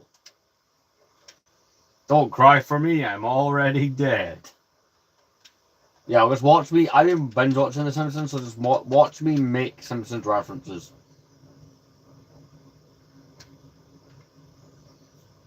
I gotta say, I do love the world. Right, so that coupon is the Marge things. There we go, I'm causing a disturbance. It's fun.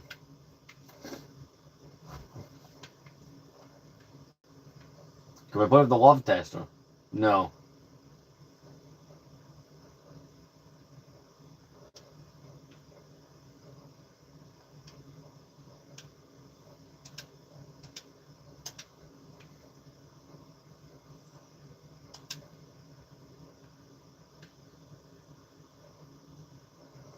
I thought I was meant to go in the gentleman's room now.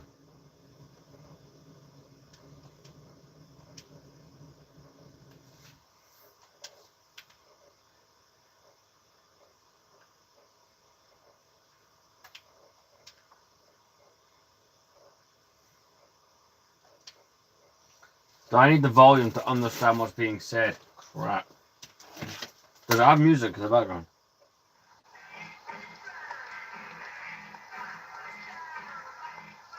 Did I write a poetry book? Did that really happen? I'm wandering around looking for a bar rag. What blew away? Who did that? Could you help me? I seem to have forgotten who I am. Yes, I do find happiness at the bottom of the glass. England's greatest prime minister was Lord Palmerston! Could you help me? I seem to have forgotten who I am. Man, is my butt rash itching. That's Barnard Gumble. Alright, I gotta love that reference. Lord Palmerston.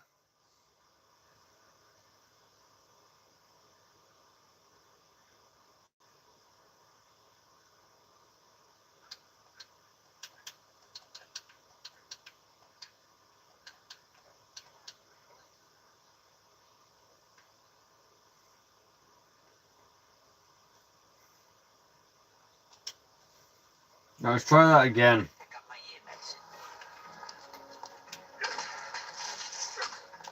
Careful, Bump. Look, I got someone in my trunk I have to attend to. Yeah, I'm just going to the foot guy to get my corn sawed off. What day is this? Sunday's day? Is that one of them? I ought to move to Chicago. I got a cousin there. I can kill him and live in his apartment. I'm wandering around looking for a bar rag. What blew away? Man, is my butt rash itching.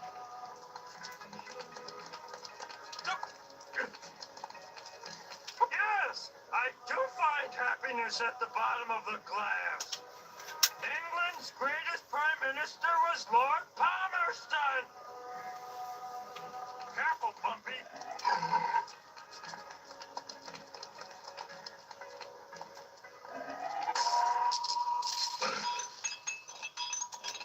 Look, I got someone in my trunk I have to attend to. I write a poetry book. Did that really happen?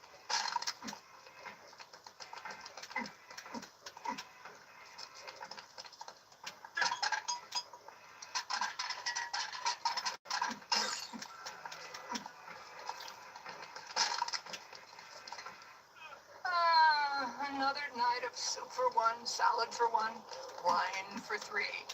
I collect matchbooks from glamorous nightclubs. In lieu of a mint, I choose menthol cigarettes.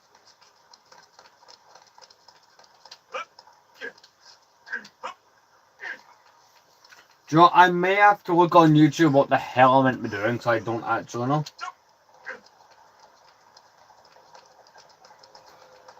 I'll go back in one more time and we'll go from there. Mo, where does beer come from? Well, Bond, when water and hops love each other very much, something happens and beer pops out. How'd you get so smart? I do a lot of really tough word searches. Mo, where do babies come from? Hey, you got me there, buddy. You got me there.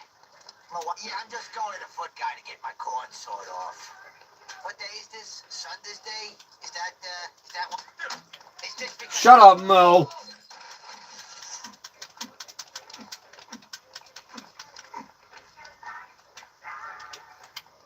Let's do this. I'm entering an eating contest at the Duck Brewery. This could really turn my life around. Could you help me? I seem to have forgotten who I am. Yes, I do find happiness at the bottom of the glass. I'm entering an eating contest at the Duff Brewery. This could really turn my life around. Man, England's greatest prime minister was Lord Palmerston! I've very recently watched.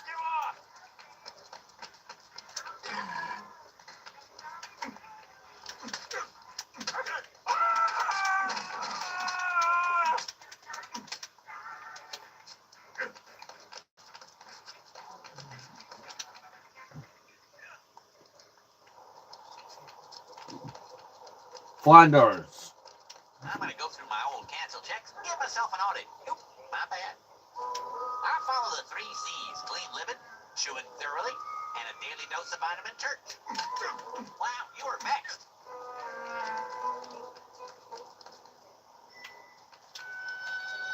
Game on.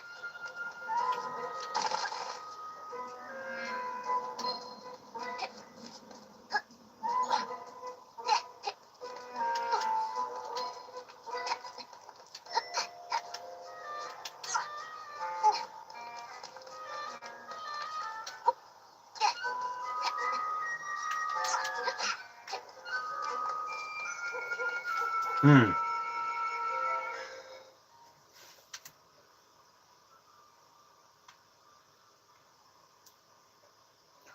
Oh, I've been an idiot. I thought Moe's was the level.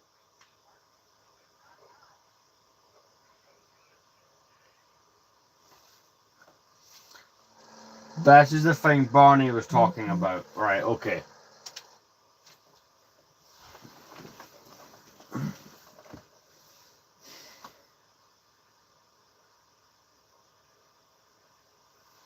It's Moe!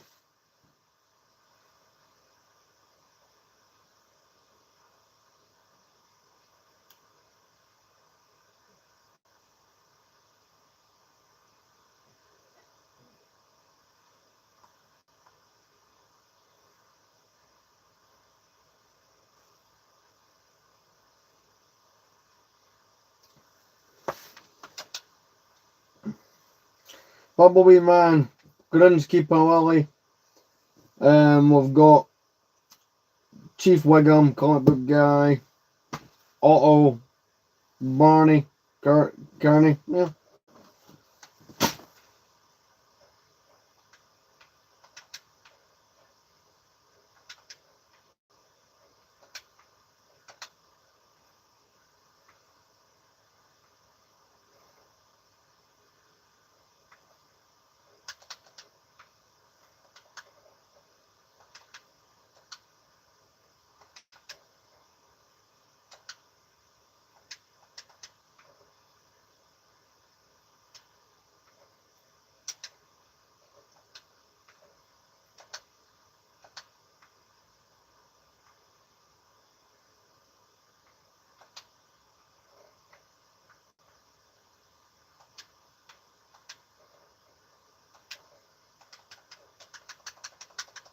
Come on then, fatso.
Yeah, I screwed that up.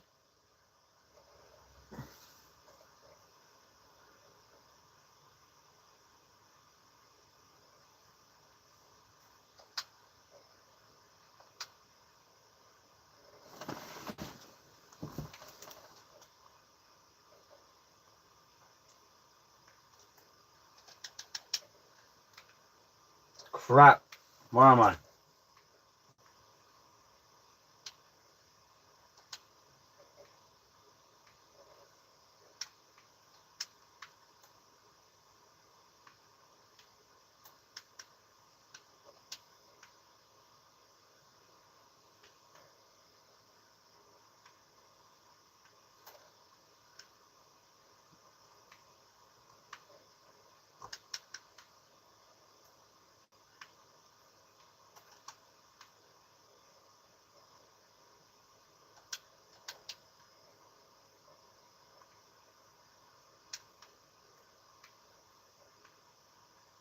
Germany! Yay!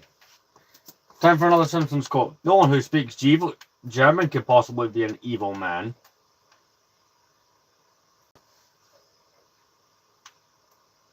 French! Ha ha ha! Our groundskeeper Willie is dead. Oh, alright, he thinks he's funny.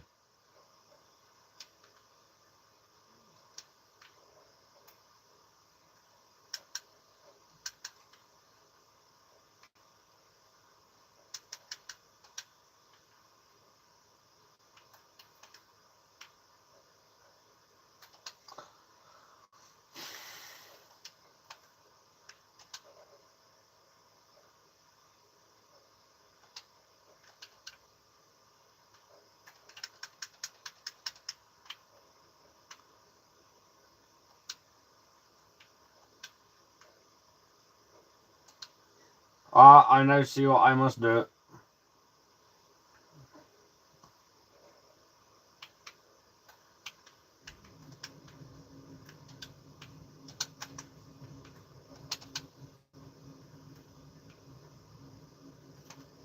Ah, crap, it's Bart I need. Oh well, you know, that's precious time wasted, but yeah, here we are. Yes, I do. He's actually, you might able to see him on camera. I have all the clones that Lego have made, with the exception of like 5 that I've not bought yet, and those are all ones from last year that I've just not had the chance to get a hold of yet. Like, I don't have the Commander Bly from last year or the Galactic Marines, are the two that I know I don't have.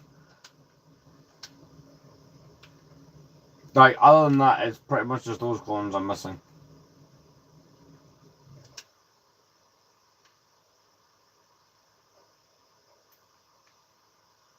Crap, I was meant to stay on that.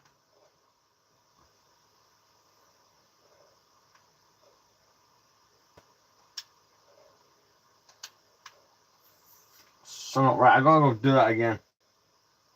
I have 2 Phase 1 Rexes, both versions. The antenna version and the visor version, which Lego themselves on Brexit categorized as 2 different versions. I have a video from a couple of years back showing off all the clone troopers that existed up until that point.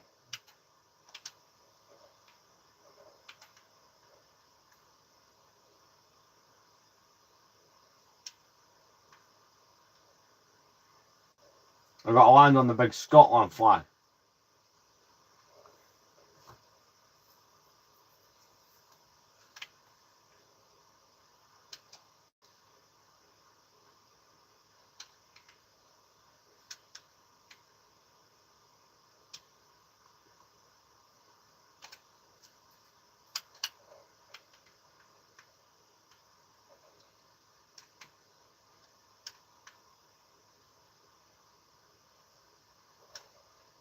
Enter Scotland. Haggis.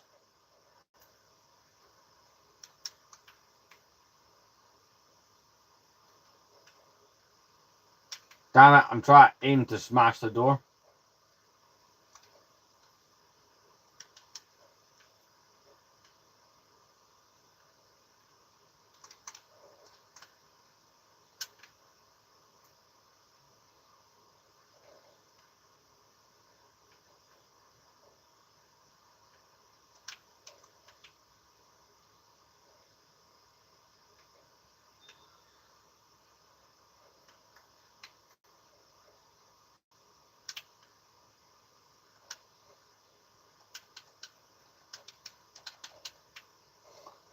Right, what am I going to do?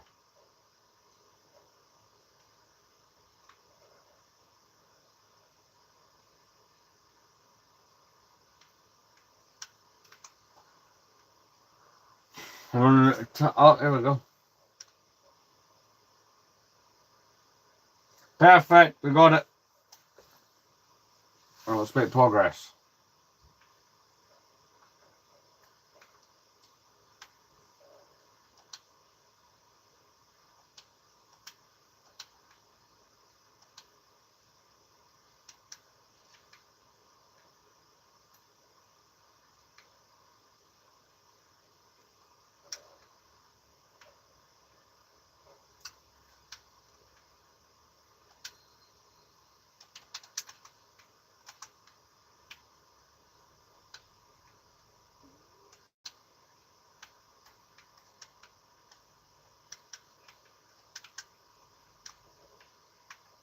Am I doing something wrong there? I think I am.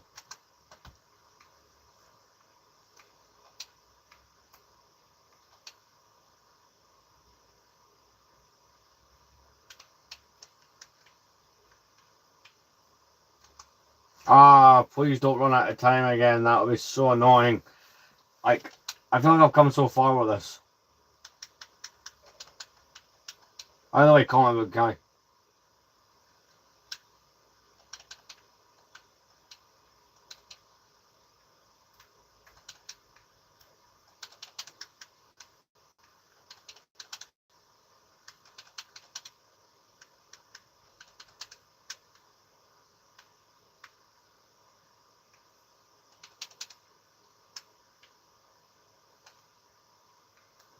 So we can get bar and go up here as well. Okay.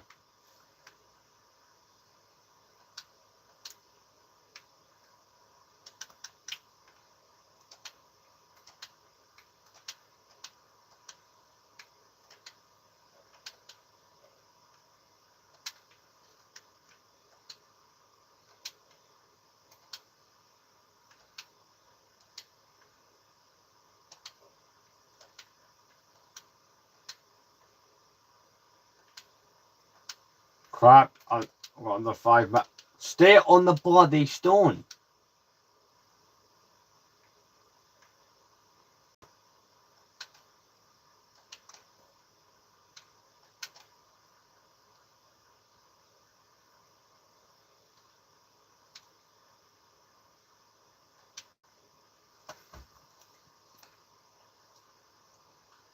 Good things I'll get in for 2 minutes when I enter Italy.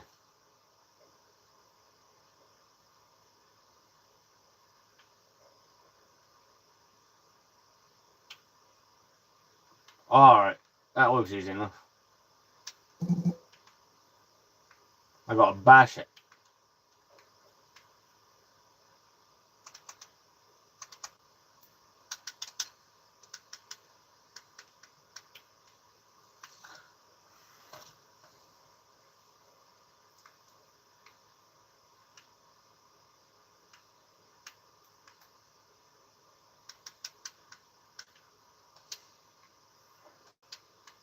I might like push against. Ah, my mouth. I'm getting a drink. Push against it and smash in there. I think I am.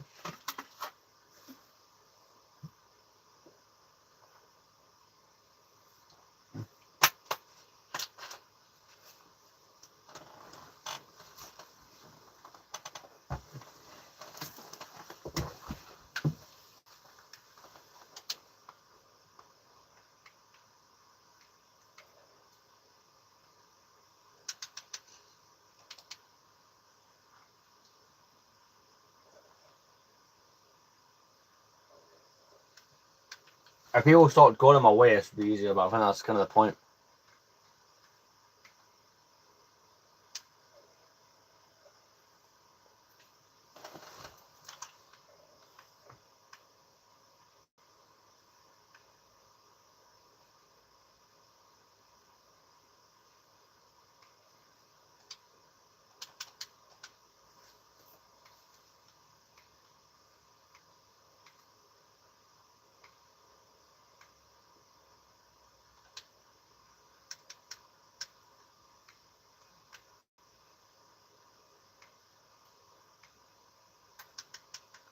Police brutality.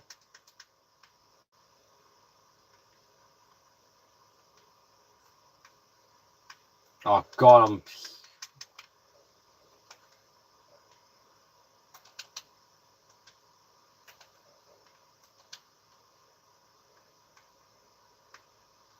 Crap, I'm gonna have to do that again, aren't I?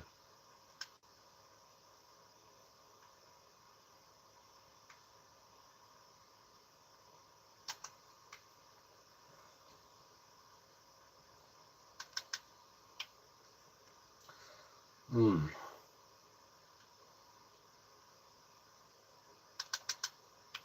Oh, you're trying to get right in that hole there to shoot over. It is not fun.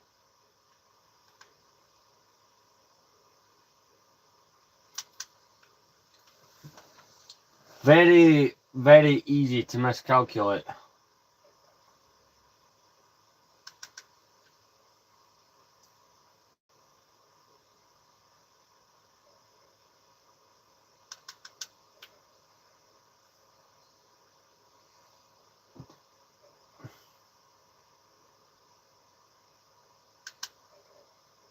Oh, come on! Oh god, there's a rope. That is so annoying.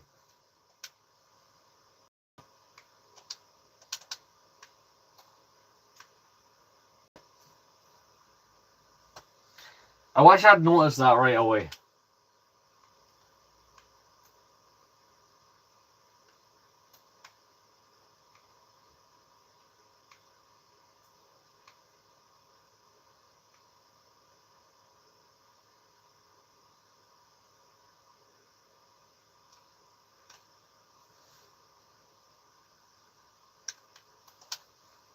What do you mean I need Bart?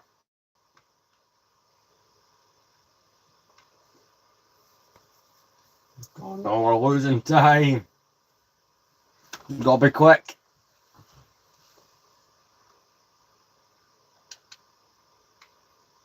Alright, I worried for a moment there. I wasn't sure if Bart could jump that kind of clearance.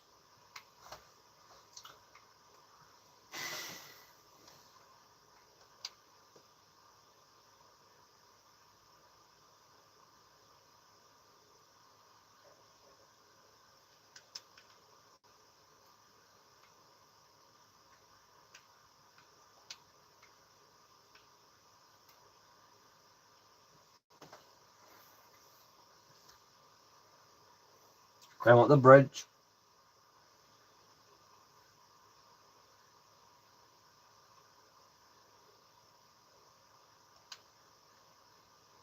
Oh.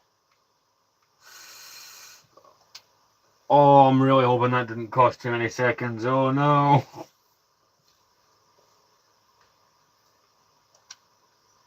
I am really worrying that I have screwed this up royally.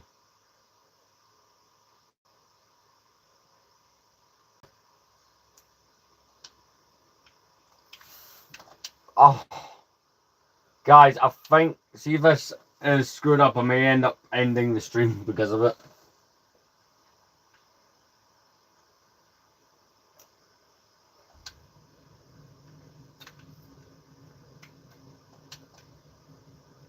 No, you physically can't do it with that time, okay. So that part, right, we've got more or less, like, I would guess 2 more attempts at this.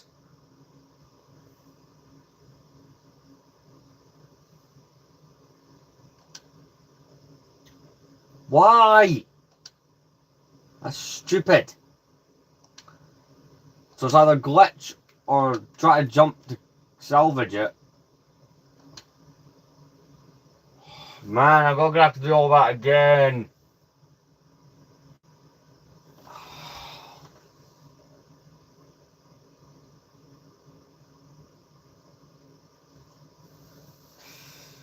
Great.